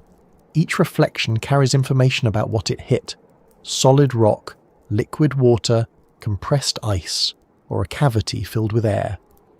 By timing how long it takes for the signal to return, researchers can map the internal structure of the ice sheet in astonishing detail. These maps look nothing like landscapes. They're more like medical scans, showing the cross-section of a patient so vast that it covers an entire continent. And in those ghostly layers, the radar reveals rivers, lakes, and deep troughs where the hidden ocean moves. The machines, in a sense, are eavesdropping on the conversations between ice and water. But not all of the listening happens from above. Some of the most remarkable instruments are the ones that operate within the ice itself. Autonomous probes that melt their way downward, carrying sensors, microphones, and cameras. These machines are designed to survive in the most unforgiving environment on Earth. They must withstand temperatures that can plunge below -80 degrees Celsius at the surface, and pressures that could crush steel once they reach the depths. They must also remain sterile, ensuring that nothing living from the surface contaminates the world below.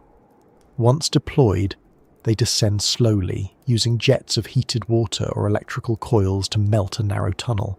As they move, they record data continuously: temperature gradients, acoustic signals, salinity, even faint chemical traces of life. Some of them never return. They melt their way down until the ice closes behind them, entombing them forever, silent witnesses left behind in the frozen dark. The technology behind these instruments is a blend of ingenuity and restraint. Every wire, every sensor, every power source must be designed for precision and longevity. Batteries freeze, circuits crack, and cables snap under tension, so the engineers who build them have to anticipate every failure before it happens. They use materials that can flex under pressure, coatings that resist freezing, and signal systems that transmit through kilometers of ice without distortion. The machines aren't built to conquer the environment, they're built to endure it. They must blend in, move slowly, and disturb nothing. They are guests in a world that never invited them.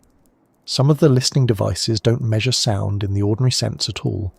They detect vibrations, the subsonic tremors caused by moving water, shifting glaciers, or fracturing ice. These signals are below the range of human hearing, but when sped up and converted into audio, they produce eerie tones, creaks, moans, distant booms that echo through the frozen continent. Scientists play these sounds back in laboratories thousands of kilometers away, listening to what the ice has to say. Each tone represents movement, a glacier sliding over bedrock, a lake draining beneath the surface, or the slow cracking of ice under stress. It's not just data, it's the sound of a planet adjusting itself. One of the most haunting aspects of these recordings is their rhythm. The ice doesn't move randomly, it pulses. There are patterns to the vibrations, cycles that correspond to tides, temperature shifts, and even the position of the moon.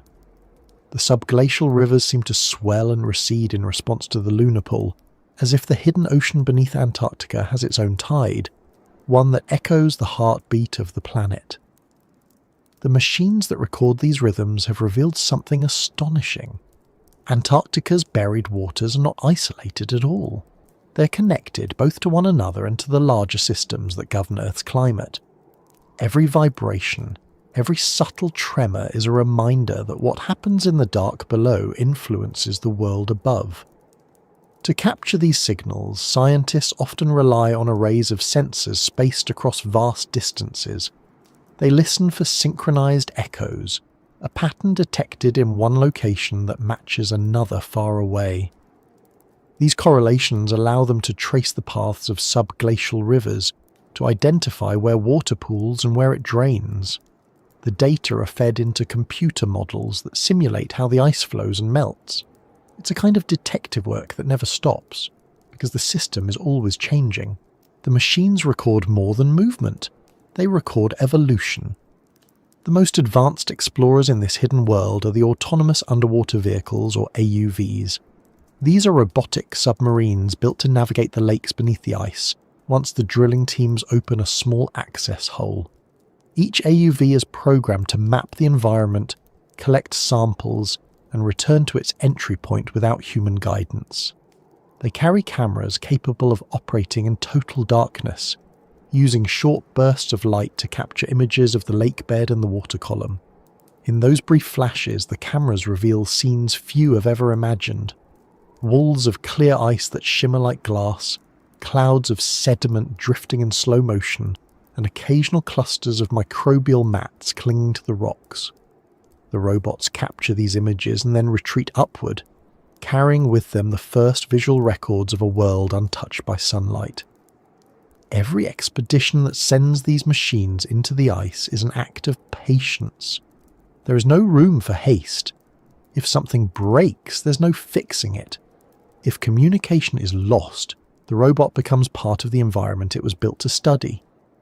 Many have been left behind that way, their final transmissions fading into static as they're swallowed by the ice. Each loss is felt deeply by the teams who built them, not just as wasted effort, but as a reminder of the limits of human control. The machines may listen, but the ice decides what it will allow them to hear. Despite the difficulty, the information they return is invaluable.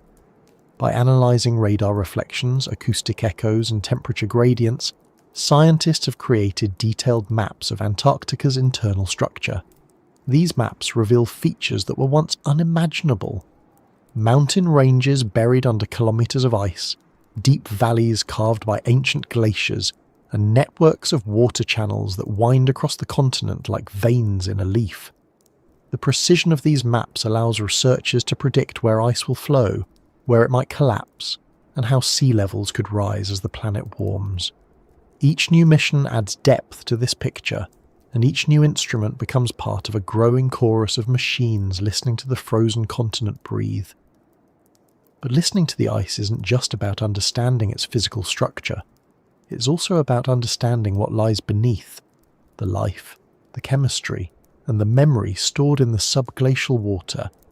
Some of the machines are equipped with chemical sensors designed to detect organic compounds or microbial activity. When these sensors pick up anomalies, traces of methane, slight shifts in oxygen, or fluorescence suggesting biological material, the data are relayed instantly to research teams waiting on the surface. Those moments are electric. For a few seconds, everyone involved knows they've touched something ancient and alive, even if only through numbers on a screen. Then the moment passes, and the long wait for confirmation begins. The scientists know better than to celebrate too soon. In this kind of research, certainty comes slowly, if at all. There's something poetic about the idea of machines that listen instead of see. They reflect a kind of humility, an acknowledgement that not all environments will yield to human eyes. We build instruments to extend our senses, to perceive the imperceptible, but even those instruments must adapt to the rules of the world they enter. In Antarctica, that means silence, patience, and respect for the cold. The robots don't crash through the ice. They melt their way in, one drop at a time. They don't shout, they whisper. They don't command, they listen. And in that listening they remind us of a truth that's easy to forget. Knowledge isn't always about domination. Sometimes it's about stillness, about hearing what the planet is already saying. The scientists who design these machines talk about them almost affectionately. They give them names, paint small symbols on their sides, send them off like explorers into a realm that no human can enter. When they return, coated in ice and scarred by the journey, the researchers treat them like survivors. The data they bring back are precious, but so is the act of retrieval itself, the proof that communication with the hidden world is possible, however briefly. And when a machine is lost, it's mourned quietly. Somewhere under kilometres of ice, dozens of these devices rest in silence, their sensors still intact, their circuits preserved by the cold. In a way, they've become part of the environment they were sent to study, mechanical fossils waiting to be rediscovered by future explorers. Listening to the ice is an ongoing dialogue, one that will likely continue for decades. As technology improves, the signals grow clearer, the maps more detailed, the mysteries more focused. Yet even as our machines learn to hear better, the sense of mystery never fades. The ice still withholds more than it reveals. The echoes that return are faint, the chemical signals ambiguous, the biological traces elusive. It's as if the continent wants to be known only partially, keeping its deepest truths for itself. For now, the machines keep listening, patient and unblinking, capturing whispers from the depths that remind us of how little we truly know. And so the work continues. Each radar ping, each seismic tremor, each burst of static recorded in the darkness adds to the collective story of the frozen ocean beneath our world. The machines can't feel awe, but the people behind them do. They know that every line of data represents a connection between our small, temporary existence and the planet's vast, enduring systems. They know that somewhere under their feet, water moves through darkness older than humanity. And though the machines can't hear fear or wonder, those feelings echo in every human ear that listens to the ice alongside them.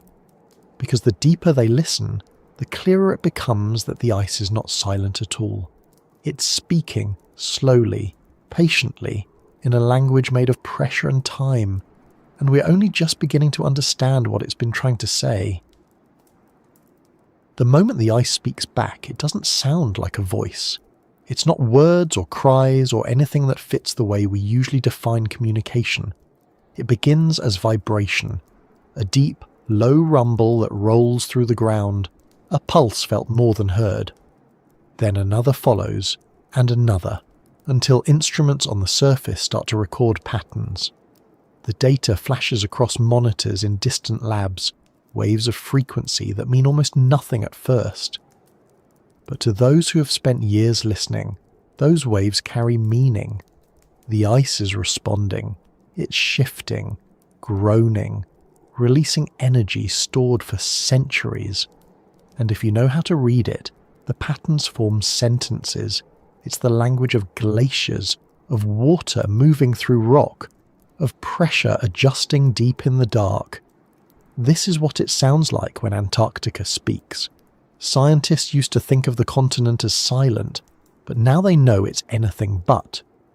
The ice sheet is constantly alive with sound, though not the kind our ears can easily hear. It creaks as it flows, it snaps as it fractures, it hums as it rubs against the land below. These sounds travel through the ice like signals, bouncing off layers, echoing through subglacial lakes and valleys. Every frequency tells a different story. Low rumbles reveal deep movements, sharp pops mark the birth of cracks. Faint hissing tones trace the flow of meltwater beneath. The machines that listen to this noise capture it all, and when scientists speed up the recordings, the result is astonishing. What was once a low vibration becomes a symphony, shifting chords of pressure and release, the continent itself singing in slow motion. Some of the sounds are familiar in a strange way. They resemble thunder, earthquakes, or waves breaking far away. Others are completely alien, high-pitched chirps, resonant booms, long, drawn-out groans that seem to echo forever. These noises aren't random. They correspond to physical events taking place beneath the surface.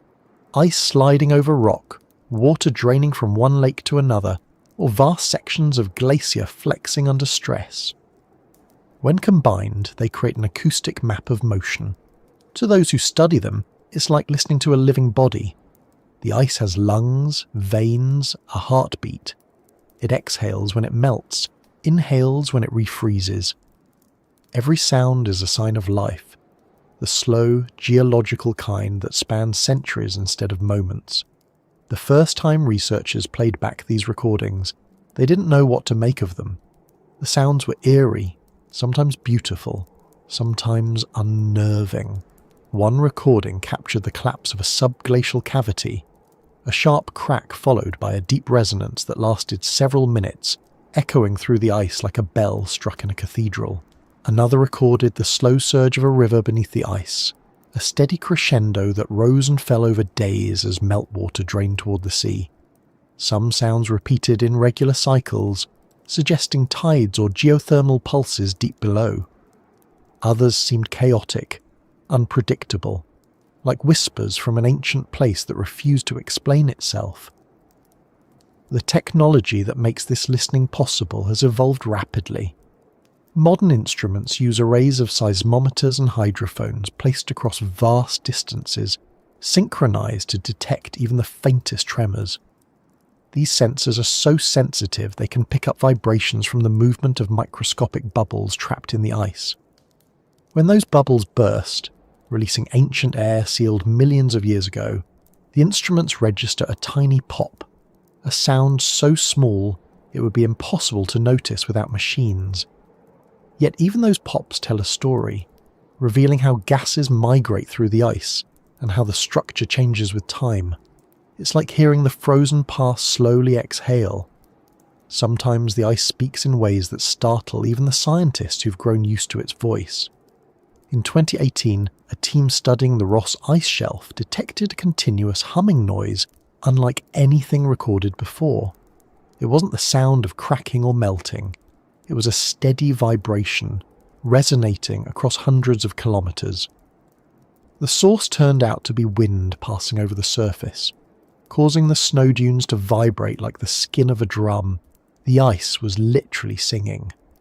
This natural resonance varied with temperature, wind speed and pressure, allowing researchers to use it as a diagnostic tool. By listening to the tone of the hum, they could monitor changes in the ice shelf structure. When the pitch shifted, it meant something had moved. The continent was, in a very real sense, talking about itself. But not all the sounds are so benign. Some are warnings. When glaciers begin to accelerate toward the ocean, they generate seismic noise, a rising frequency of rumbles that indicate internal fractures forming within the ice. These rumbles precede massive calving events, where chunks of ice the size of cities break off and drift into the sea. Satellites can see the aftermath, but the instruments listening to the ice can hear the build-up long before it happens.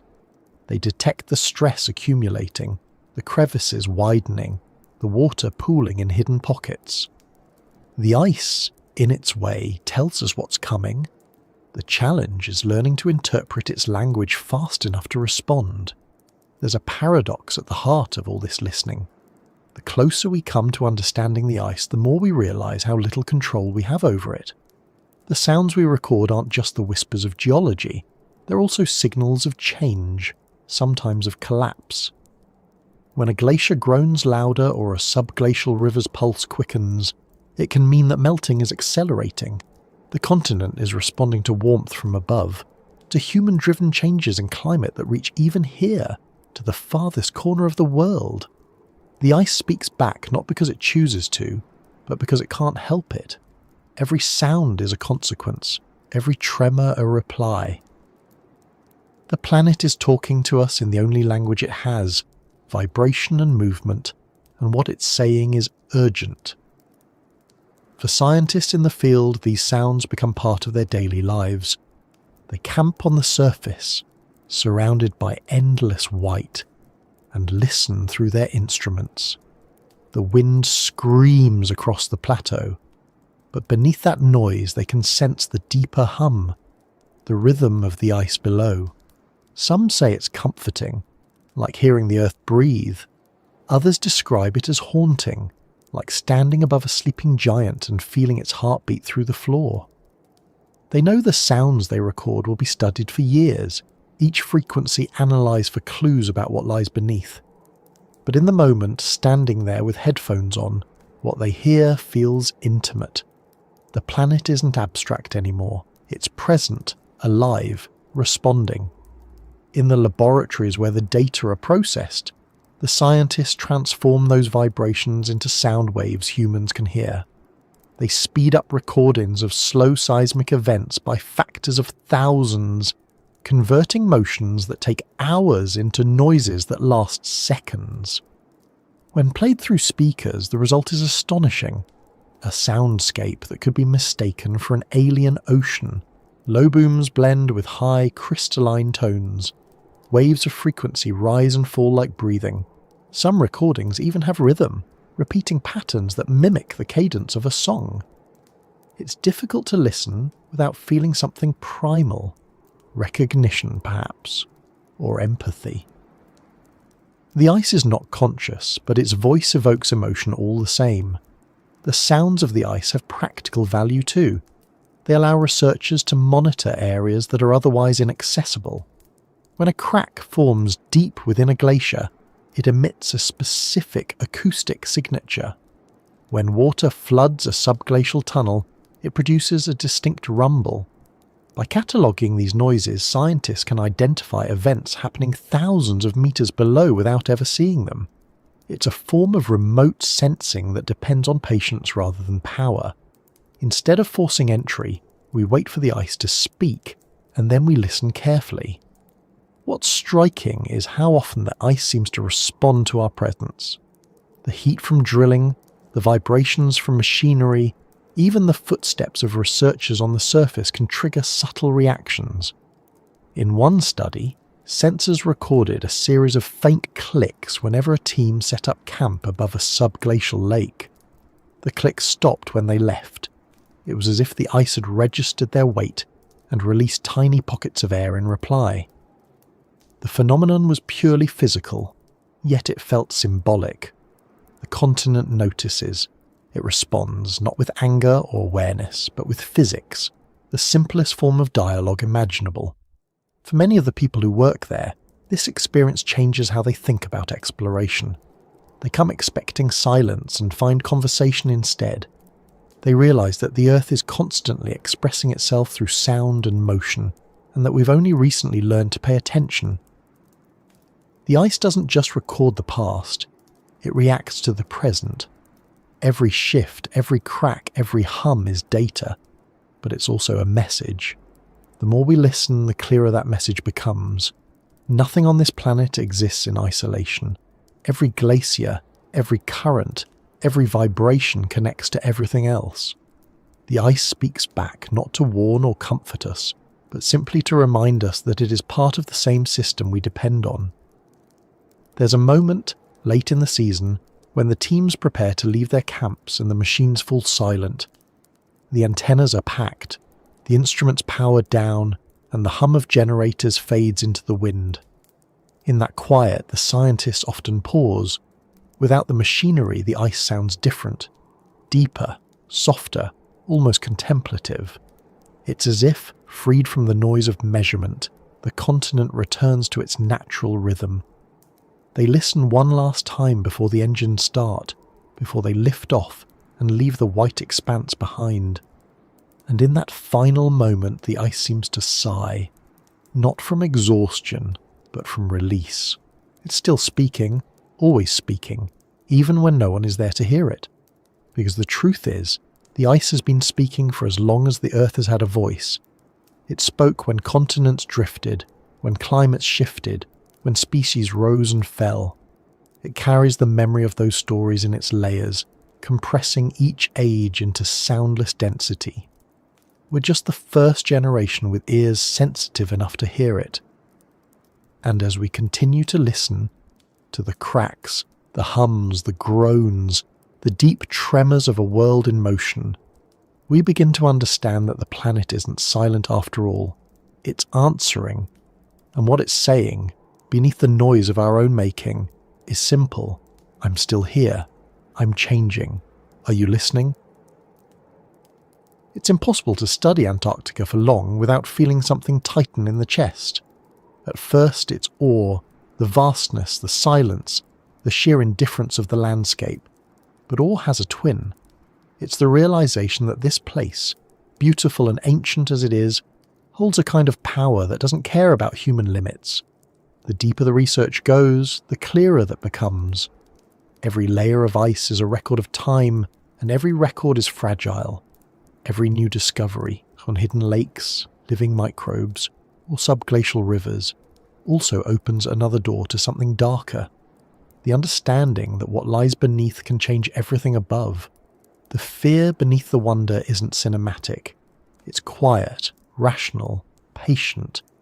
It seeps in the way the cold does, slowly but completely. For decades, the story of Antarctica has been told as one of endurance and isolation. It's easy to think of the continent as separate from us, a sealed system at the end of the world immune to what happens elsewhere. But the truth is that nothing on this planet is isolated anymore. The hidden ocean beneath the ice, the one that moves silently through valleys and basins, is connected to the global system through physics and time. The fear begins there, because what happens to that ocean doesn't stay buried. It flows outward in ways we can measure but barely control. The water under Antarctica is pressurized, ancient and heavy with gases trapped for millions of years. As the ice above it melts, that water is beginning to move, slowly at first, then faster, and the world above is beginning to notice.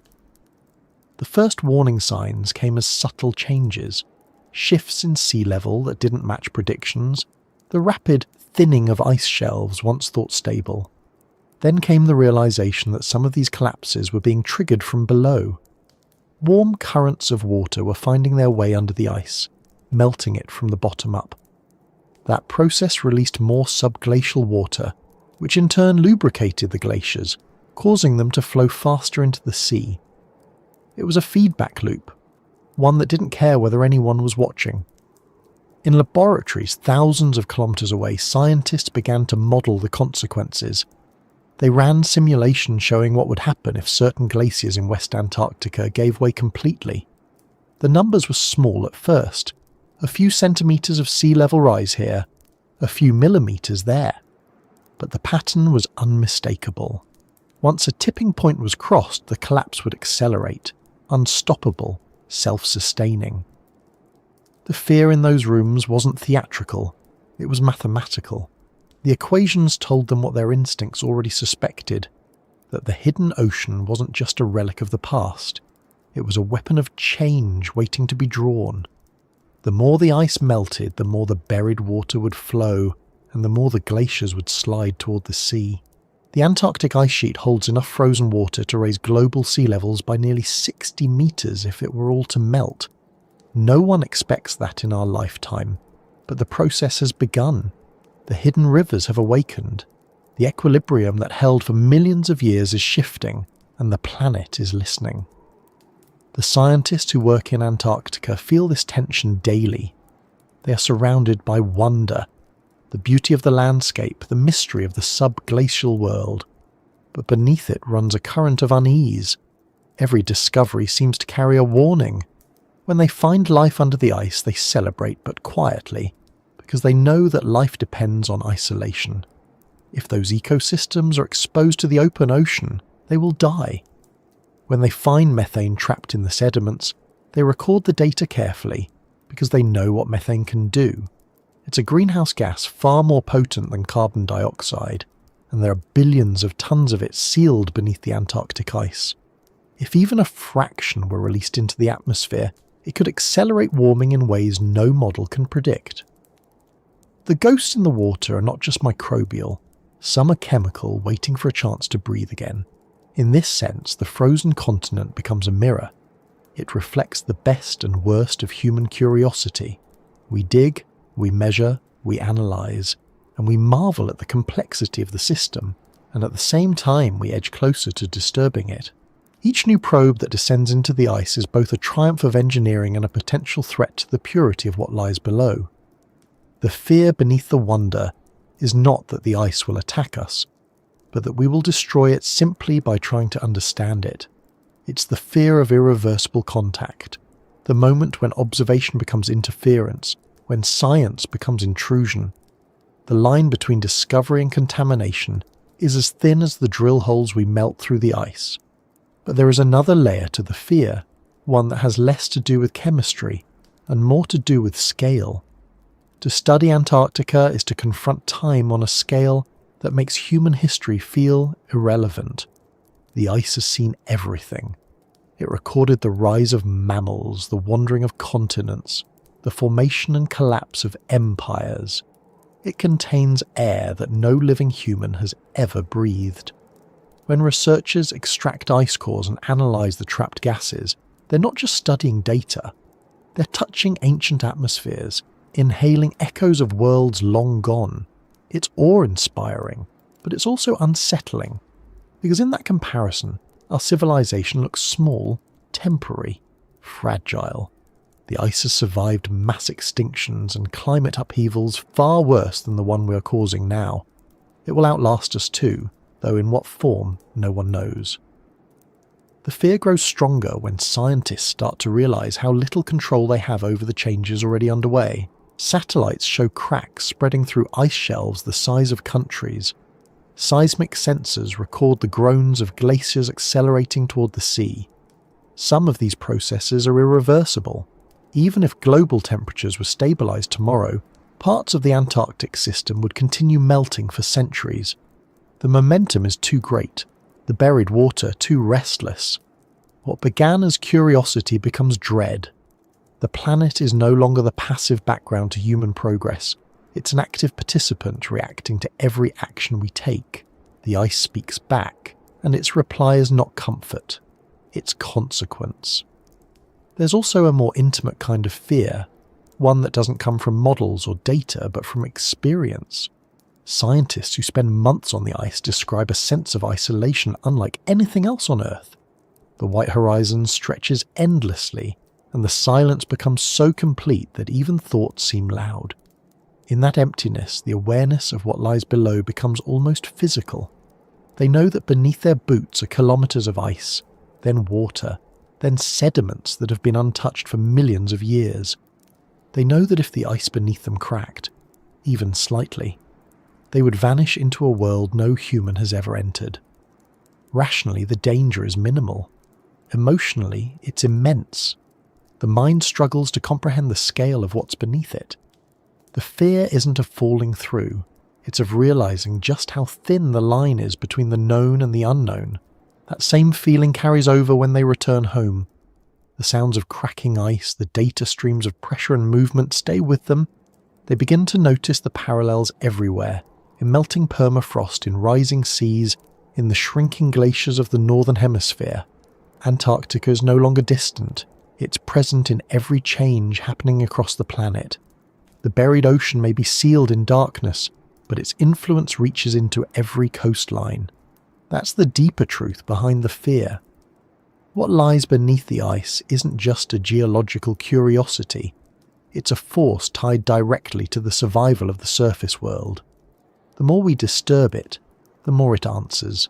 And yet, despite all of this, the work continues. The scientists return year after year, driven by the same curiosity that fuels their unease. They know the risks, but they also know that understanding them is the only way to prepare. The wonder never fades. The thrill of discovering a new lake, the first glimpse of living cells in a droplet of ancient water. But it's always accompanied by that shadow of apprehension. They've seen too much to feel pure excitement anymore. Every revelation carries a cost, every triumph a question about what will come next. The fear and the wonder are inseparable now, two sides of the same truth, that the planet is more complex, more alive and more precarious than we ever imagined. Sometimes, late at night, when the generators quiet down and the wind dies, the ice seems to settle, the temperature drops, the stars emerge, and the entire continent seems to pause. In that stillness, it's easy to imagine that the ice is listening too, not just to the machines or the people, but to everything. The slow turning of the earth, the distant hum of oceans, the faint rhythmic pulse of human activity far to the north. The scientists sitting in their tents, reviewing data by lamplight, become part of the same system they study.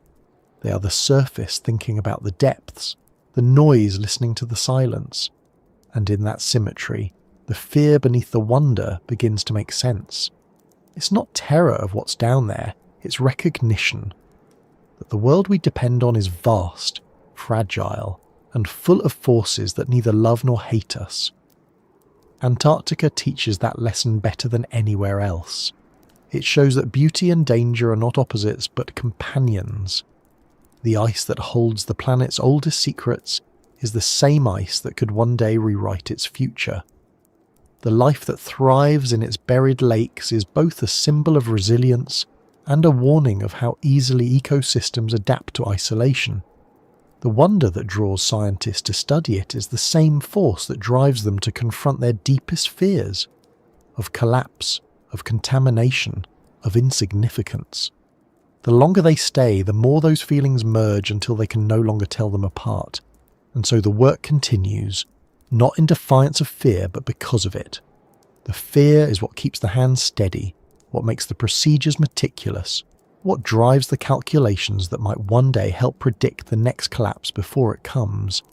It's not panic, it's reverence. The recognition that knowledge has weight and that curiosity unchecked can become destruction. The wonder opens the door. The fear makes sure it isn't broken down. Together they form the only honest way to study a world like this, one that's both breathtaking and indifferent, both beautiful and merciless. As the seasons turn and the research teams fly home, leaving their instruments to record in the silence, the ice continues to move. It groans, it shifts, it breathes, and somewhere beneath it the hidden ocean keeps flowing, carrying with it the stories of everything that's ever happened there. The scientists know they'll be back. They always are. Because for all the fear it inspires, Antarctica still holds something that no other place does. The feeling of standing at the edge of understanding, looking into the dark and realizing that the dark is looking back. For as long as humans have looked upward, they've imagined other worlds, some shimmering and distant, some imagined as mirrors of our own.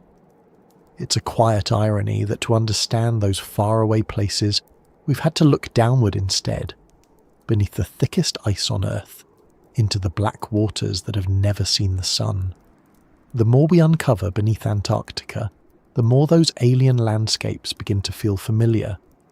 The frozen moon Europa, with its hidden sea beneath a crust of ice, Enceladus, spouting plumes of water vapour into space from a buried ocean, even distant Titan, where methane flows in liquid form under a dim orange sky.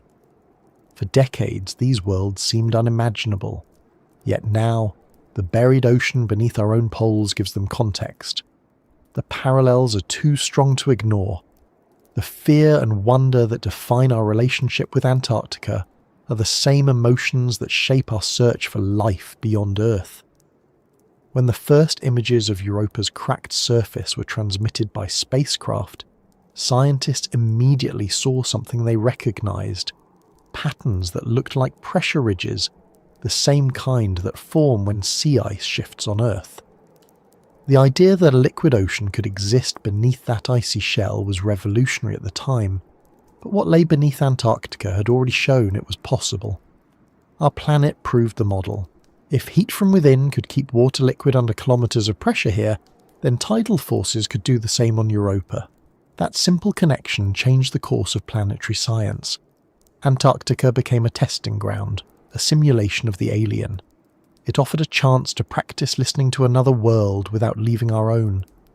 Researchers began to study the subglacial lakes not just for their earthly significance, but for what they could reveal about life elsewhere. The parallels were uncanny. Both environments were sealed from sunlight. Both relied on chemical energy rather than photosynthesis. Both were shielded from radiation by thick layers of ice. The life forms discovered under the Antarctic ice, microbes that metabolize iron, sulfur, or methane, became models for what might exist on Europa or Enceladus. These organisms proved that life could persist without warmth, without light, without any connection to the surface. They showed that biology isn't limited by the boundaries we once thought essential. The realization was thrilling, but it carried a shadow. Because if life could exist so easily in the dark, then it might be everywhere. And if it's everywhere, then the universe is not a void. It's alive, endlessly, coldly alive. That thought, like the discoveries beneath the ice, is both comforting and terrifying. Comforting because it means we're not alone. Terrifying because it means life is not special, that it's inevitable wherever the conditions are right, that it blooms and persists whether we see it or not. Antarctica forces that perspective onto everyone who studies it.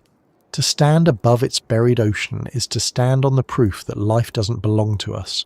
It's the planet's own creation, indifferent to the species that tries to understand it. That realization cuts deep. The microbes beneath the ice are alien, not because they come from another planet, but because they exist entirely outside our world of meaning. They live without witness, without history, without purpose beyond survival. They are what life looks like when stripped of story. Every probe we send into space carries echoes of the ones sent into Antarctica's lakes.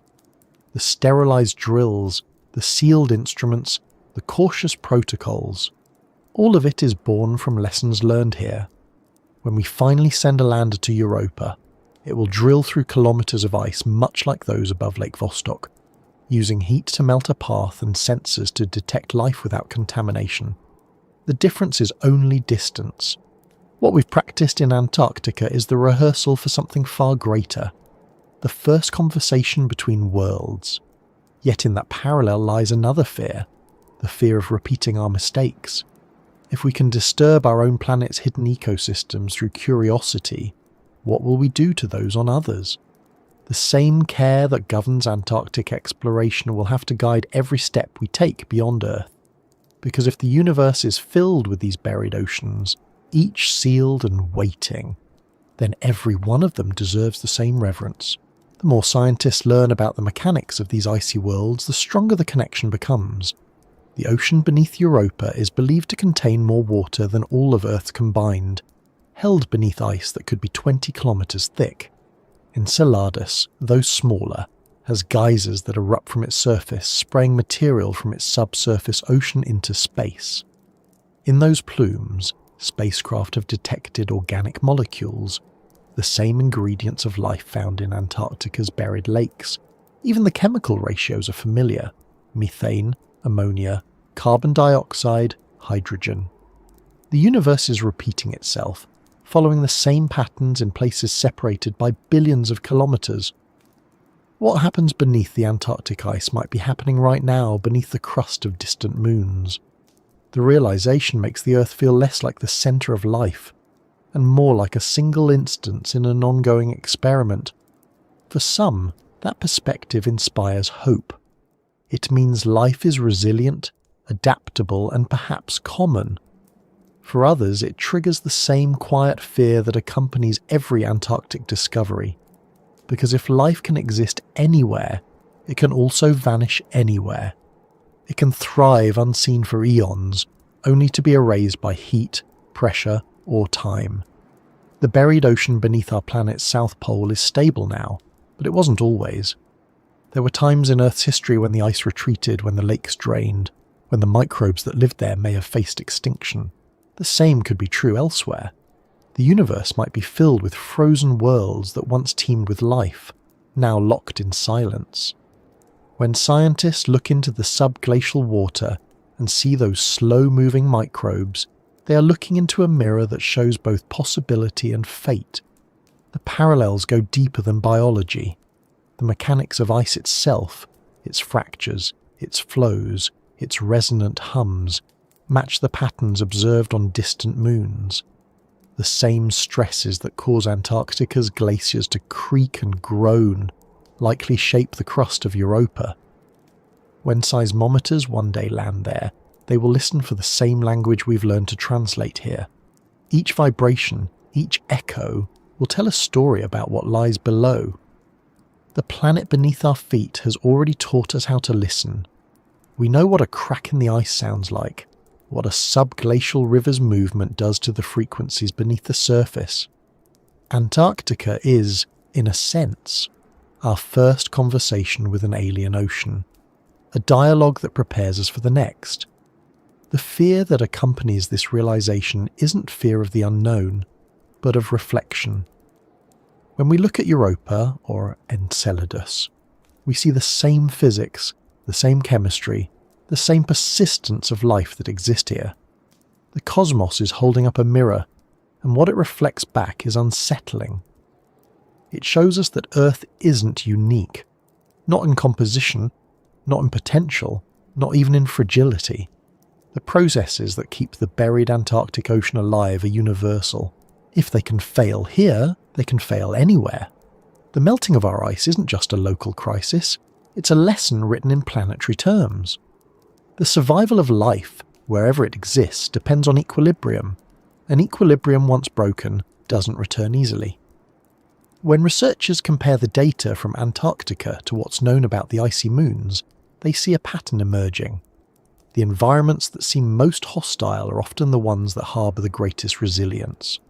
Life, when it exists, hides beneath the surface, protected from radiation, insulated from change. It's the same instinct we share, building shelters, retreating indoors, seeking stability against chaos.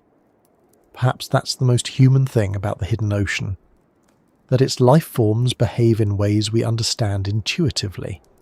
They withdraw from danger, adapt to scarcity, endure isolation. They are, in a strange way, reflections of us, not in form, but in persistence. The mirror doesn't just show the cosmos, it shows what we are made of. The scientists who dedicate their lives to these studies often speak of perspective. Standing on the Antarctic plateau surrounded by emptiness, they find it easier to imagine other worlds. The cold strips away the boundaries between Earth and elsewhere. The night sky stretches low and clear, and the line between stars and snow blurs. It feels, they say, like standing on another planet already. That sense of distance sharpens their focus. They know that what they learn here, the chemistry of the water, the structure of the ice, the behaviour of microbes, might someday guide the search for life across the solar system. They also know that what happens here could be a warning of what happens everywhere. If we can disrupt our own subglacial ocean through climate change, what hope do we have of protecting others? The mirror reflects both ways. There's something deeply humbling in that. The realization that every world, no matter how distant or frozen, is part of the same continuum of matter and time. The same laws govern them all. The same elements combine, separate and recombine, building life out of dust and water and pressure.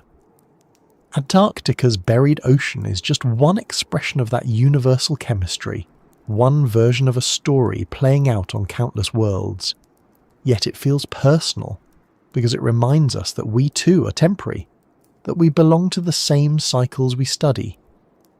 The more we learn about these parallels, the less we seem separate from the universe. The fear beneath the wonder turns to something quieter, recognition. In the laboratories where samples from Antarctica are stored, the researchers sometimes hold small vials of water and think about the distance those molecules have travelled, from the ancient seas that once covered the continent, through eons of freezing, to this moment under human light. They know that within those droplets may be the same chemistry unfolding on Europa right now, unseen under alien ice. The connection feels almost sacred, not in a spiritual sense, but in a temporal one. Time doesn't separate worlds, it threads them together. The same processes repeat, the same ingredients recur, and in each repetition, something alive listens for warmth. The thought is beautiful, but it comes with its own unease, because if we are mirrors of other worlds, then our failures will echo too.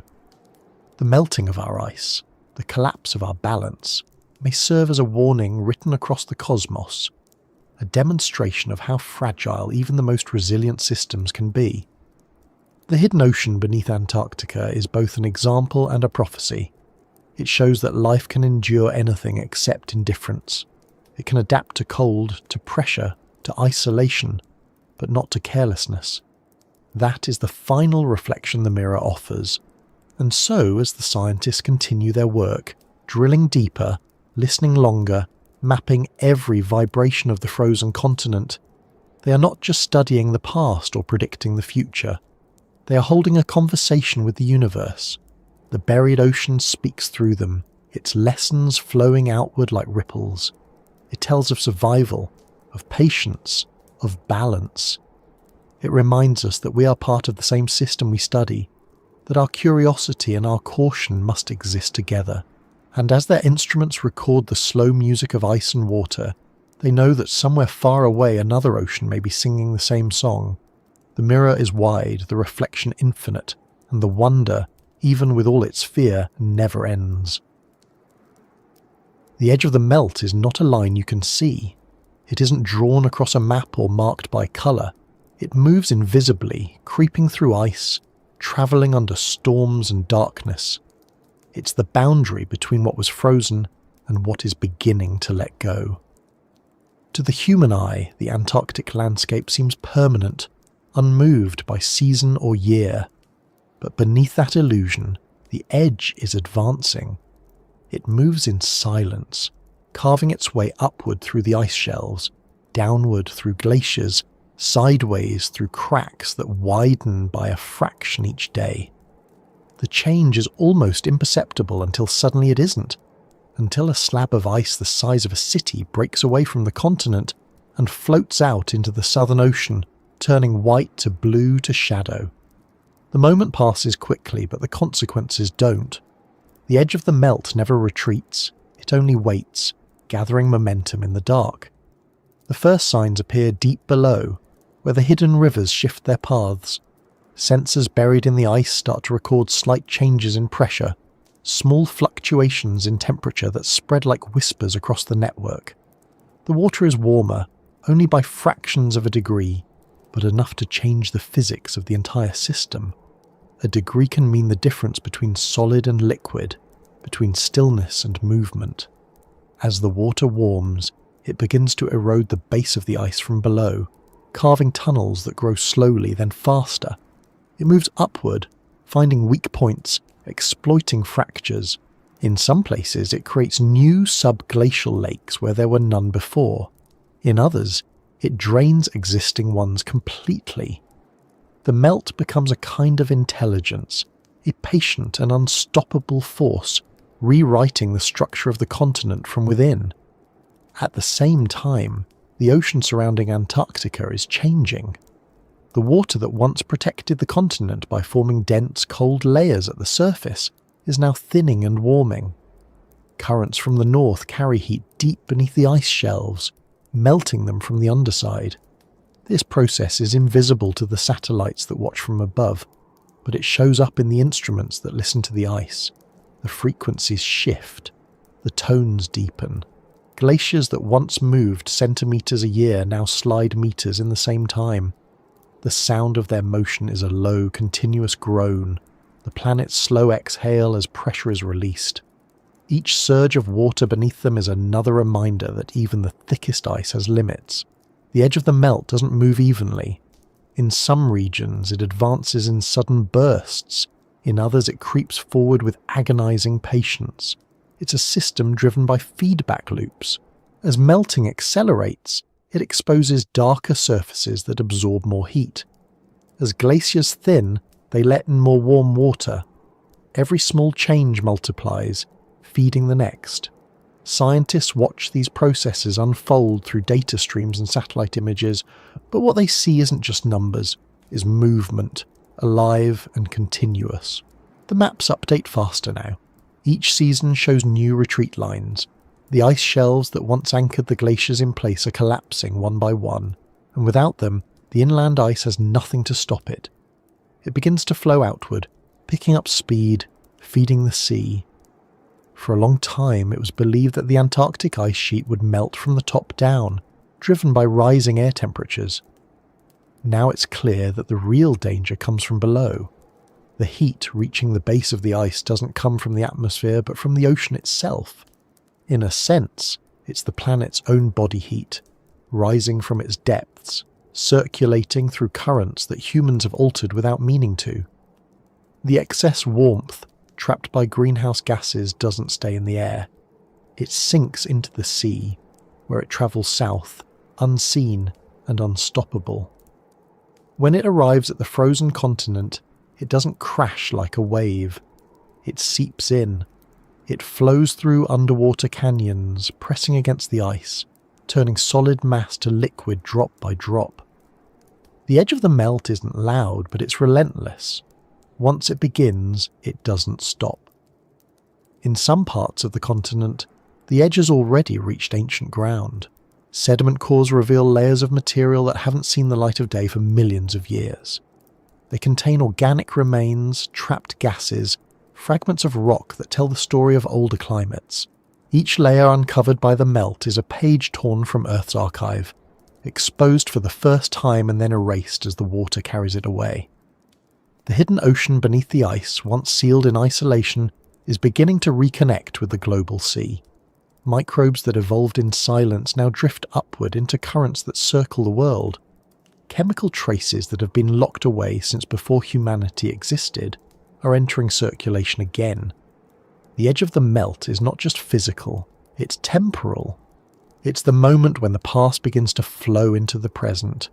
Scientists trying to model these changes face an impossible task. The variables multiply faster than they can calculate them. Ice thickness, ocean temperature, salinity, wind patterns, geothermal heat, precipitation. Each one interacts with the others in ways that defy prediction. Every new discovery adds complexity instead of clarity. The melt moves through channels no one knew existed, under mountains that were only recently mapped, across fault lines that shift under pressure. Even the most advanced simulations can't keep up. The system isn't linear, it's alive, responding to itself in feedbacks that sometimes accelerate beyond control. The edge is unpredictable not because it's chaotic, but because it's precise. It obeys physics with perfect indifference, and physics has no interest in comfort.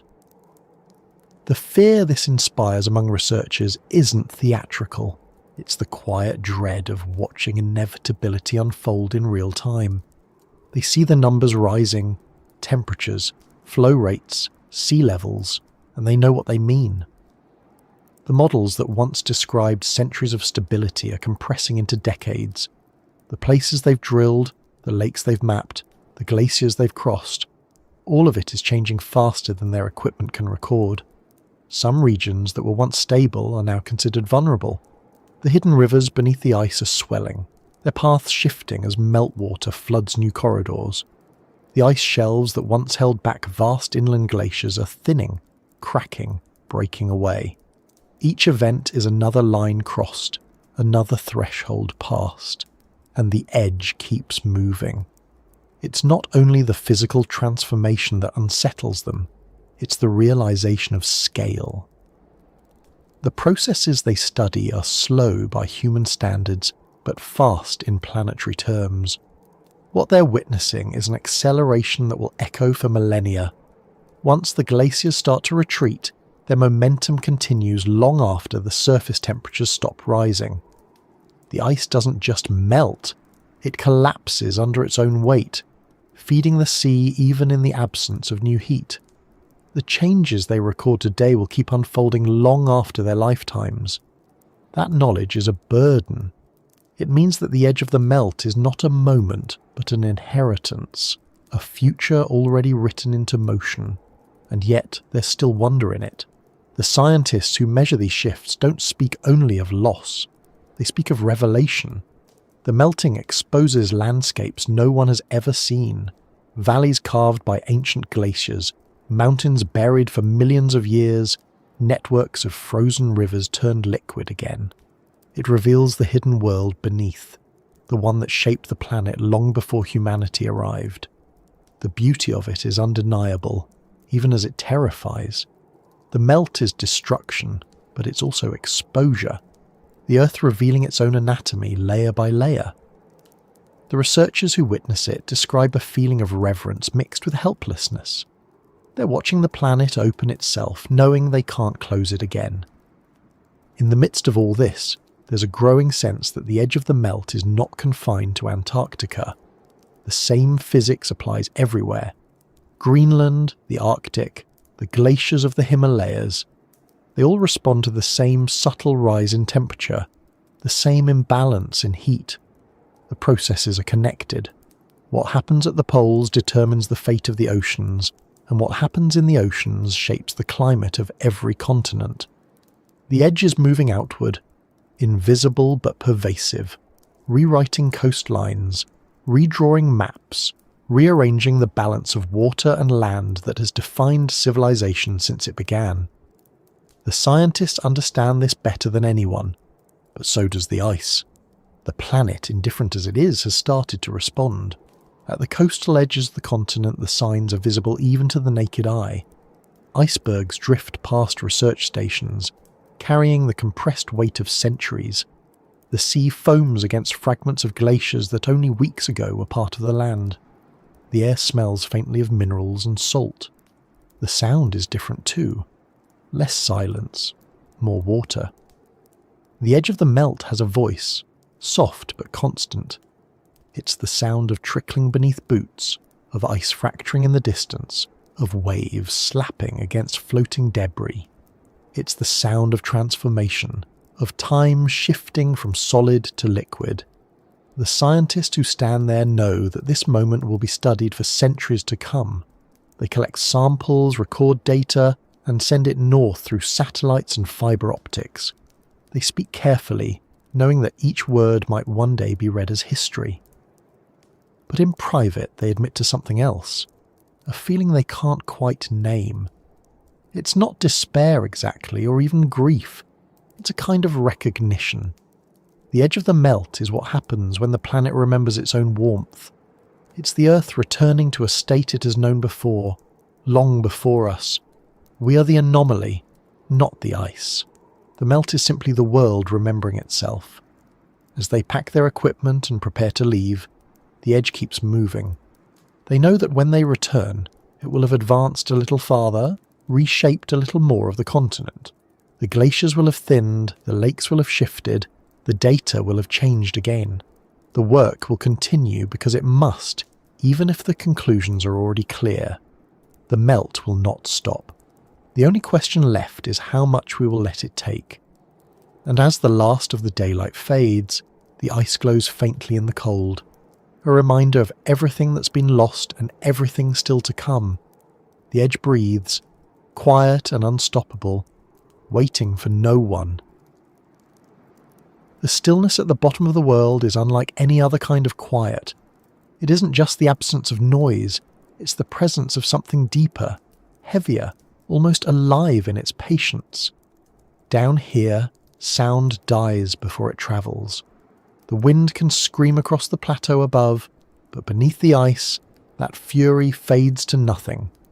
The cold thickens the silence until it becomes physical, pressing against skin and mind alike. It's a silence that has lasted for millions of years, unbroken except for the faint shifts of water, the slow grinding of glaciers, and now, the distant hum of human instruments buried far above.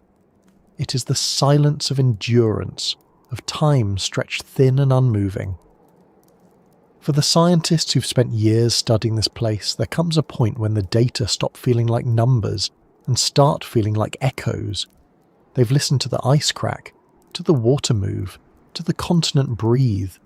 They've measured the melt and the flow and the hum of buried rivers. But when they speak about what lingers with them the most, it isn't the movement they remember, it's the stillness, the vast, perfect pause that exists beneath everything else. The kind of stillness that makes you aware of your own heartbeat, your own breath, the warmth of your body against the cold. It's the reminder that life, no matter how complex, is small compared to the scale of the planet's quiet. At the bottom of the world, time behaves differently. The clocks in the research stations keep ticking, but down below in the buried lakes and ancient sediments, time hardly moves at all. The microbes that live there replicate once every few months, sometimes only once a year. Chemical reactions proceed so slowly that a single molecule's transformation could span generations. The sediments shift at the rate of millimeters per century. Even the water circulation in the subglacial ocean operates on cycles measured in tens of thousands of years. To exist in this stillness is to be part of a rhythm so slow that the human mind can barely comprehend it. And yet it continues, unbothered by urgency, untouched by chaos. This is what makes Antarctica more than a place. It's a scale of existence. The stillness here is the opposite of emptiness. It's fullness, saturation. Every molecule of ice carries history. Every trapped bubble of air contains breath from a different epoch. The stillness holds everything, compressing it into silence. When scientists drill through the layers and release those bubbles, they can measure ancient carbon dioxide levels, reconstruct past temperatures, and even detect traces of volcanic eruptions that happened before humans evolved. But no measurement can capture the feeling of standing at the edge of that stillness, knowing that beneath your feet lies the unbroken memory of the planet itself. The stillness is deceptive too. To the untrained eye it looks eternal, but the instruments tell a different story. Beneath the quiet there's movement, glacial flow, shifting pressure, chemical reactions that never stop. The stillness is not absence, it's balance. It's the equilibrium point where all opposing forces cancel each other perfectly. Gravity pulls down, buoyancy pushes up, pressure compresses, temperature resists.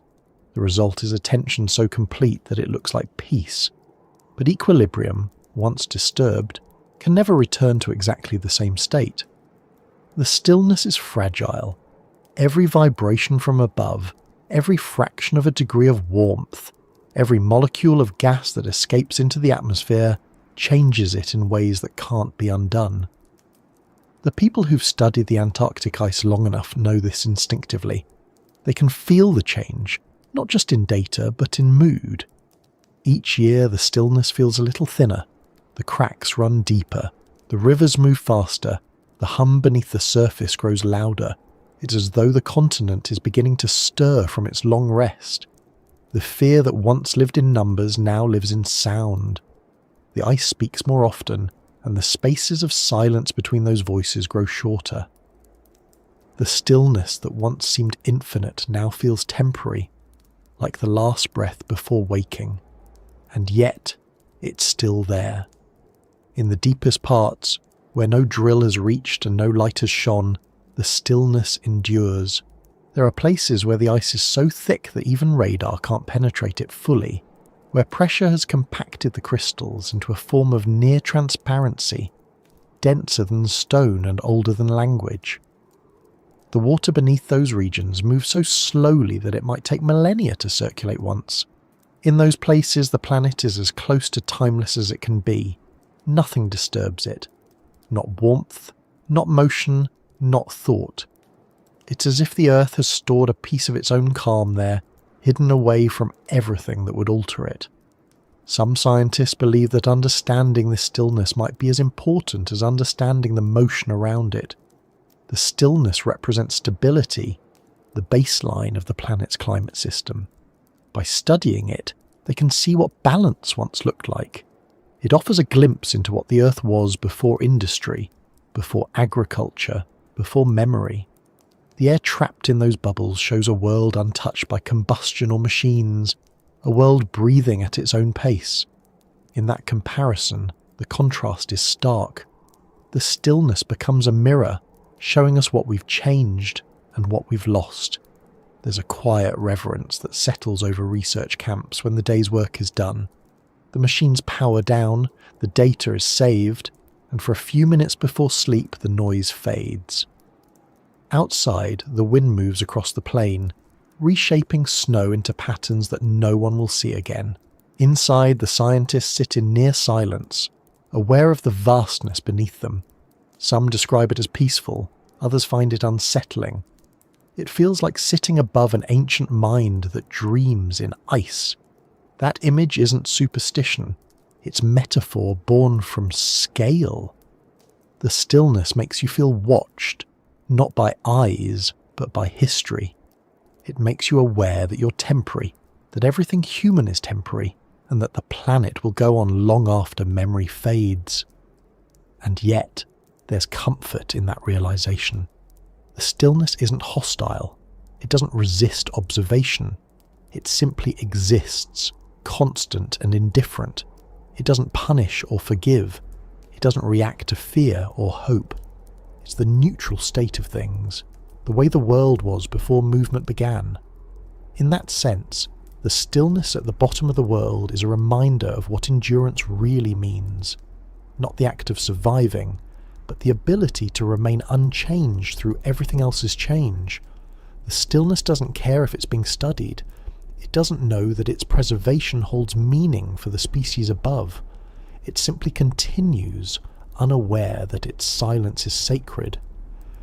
Sometimes, when teams prepare to leave for the season, they take one last moment before departure. The instruments are shut down, the tents packed, the generators quiet. They stand outside in the blue light that never quite becomes night and listen. There's always wind, sometimes distant cracking, sometimes nothing at all.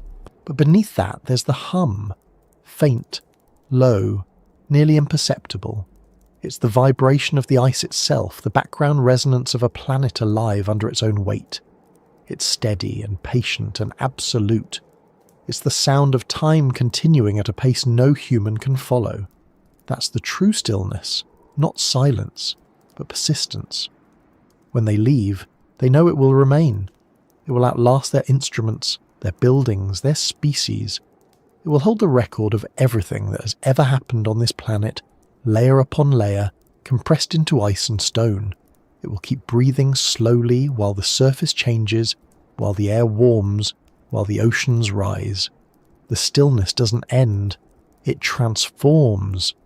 If the ice melts completely one day, that stillness will simply move, carried into the sea, diffused into the air, distributed across the planet that gave birth to it.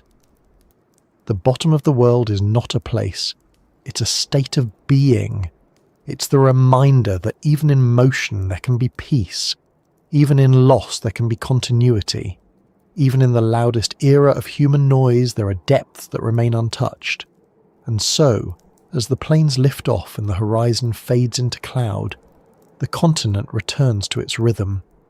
The snow falls again, erasing footprints. The wind rebuilds the drifts. The instruments buried deep continue to listen, though no one hears them anymore. And below it all, the ocean sleeps, dark and endless, turning in its slow cycle as it always has. The stillness remains at the bottom of the world, quiet, eternal, watching the passage of time as if it were nothing more than weather. The world above will change, the ice will rise and fall, but beneath it all, the deep calm endures, carrying with it the memory of everything that ever was.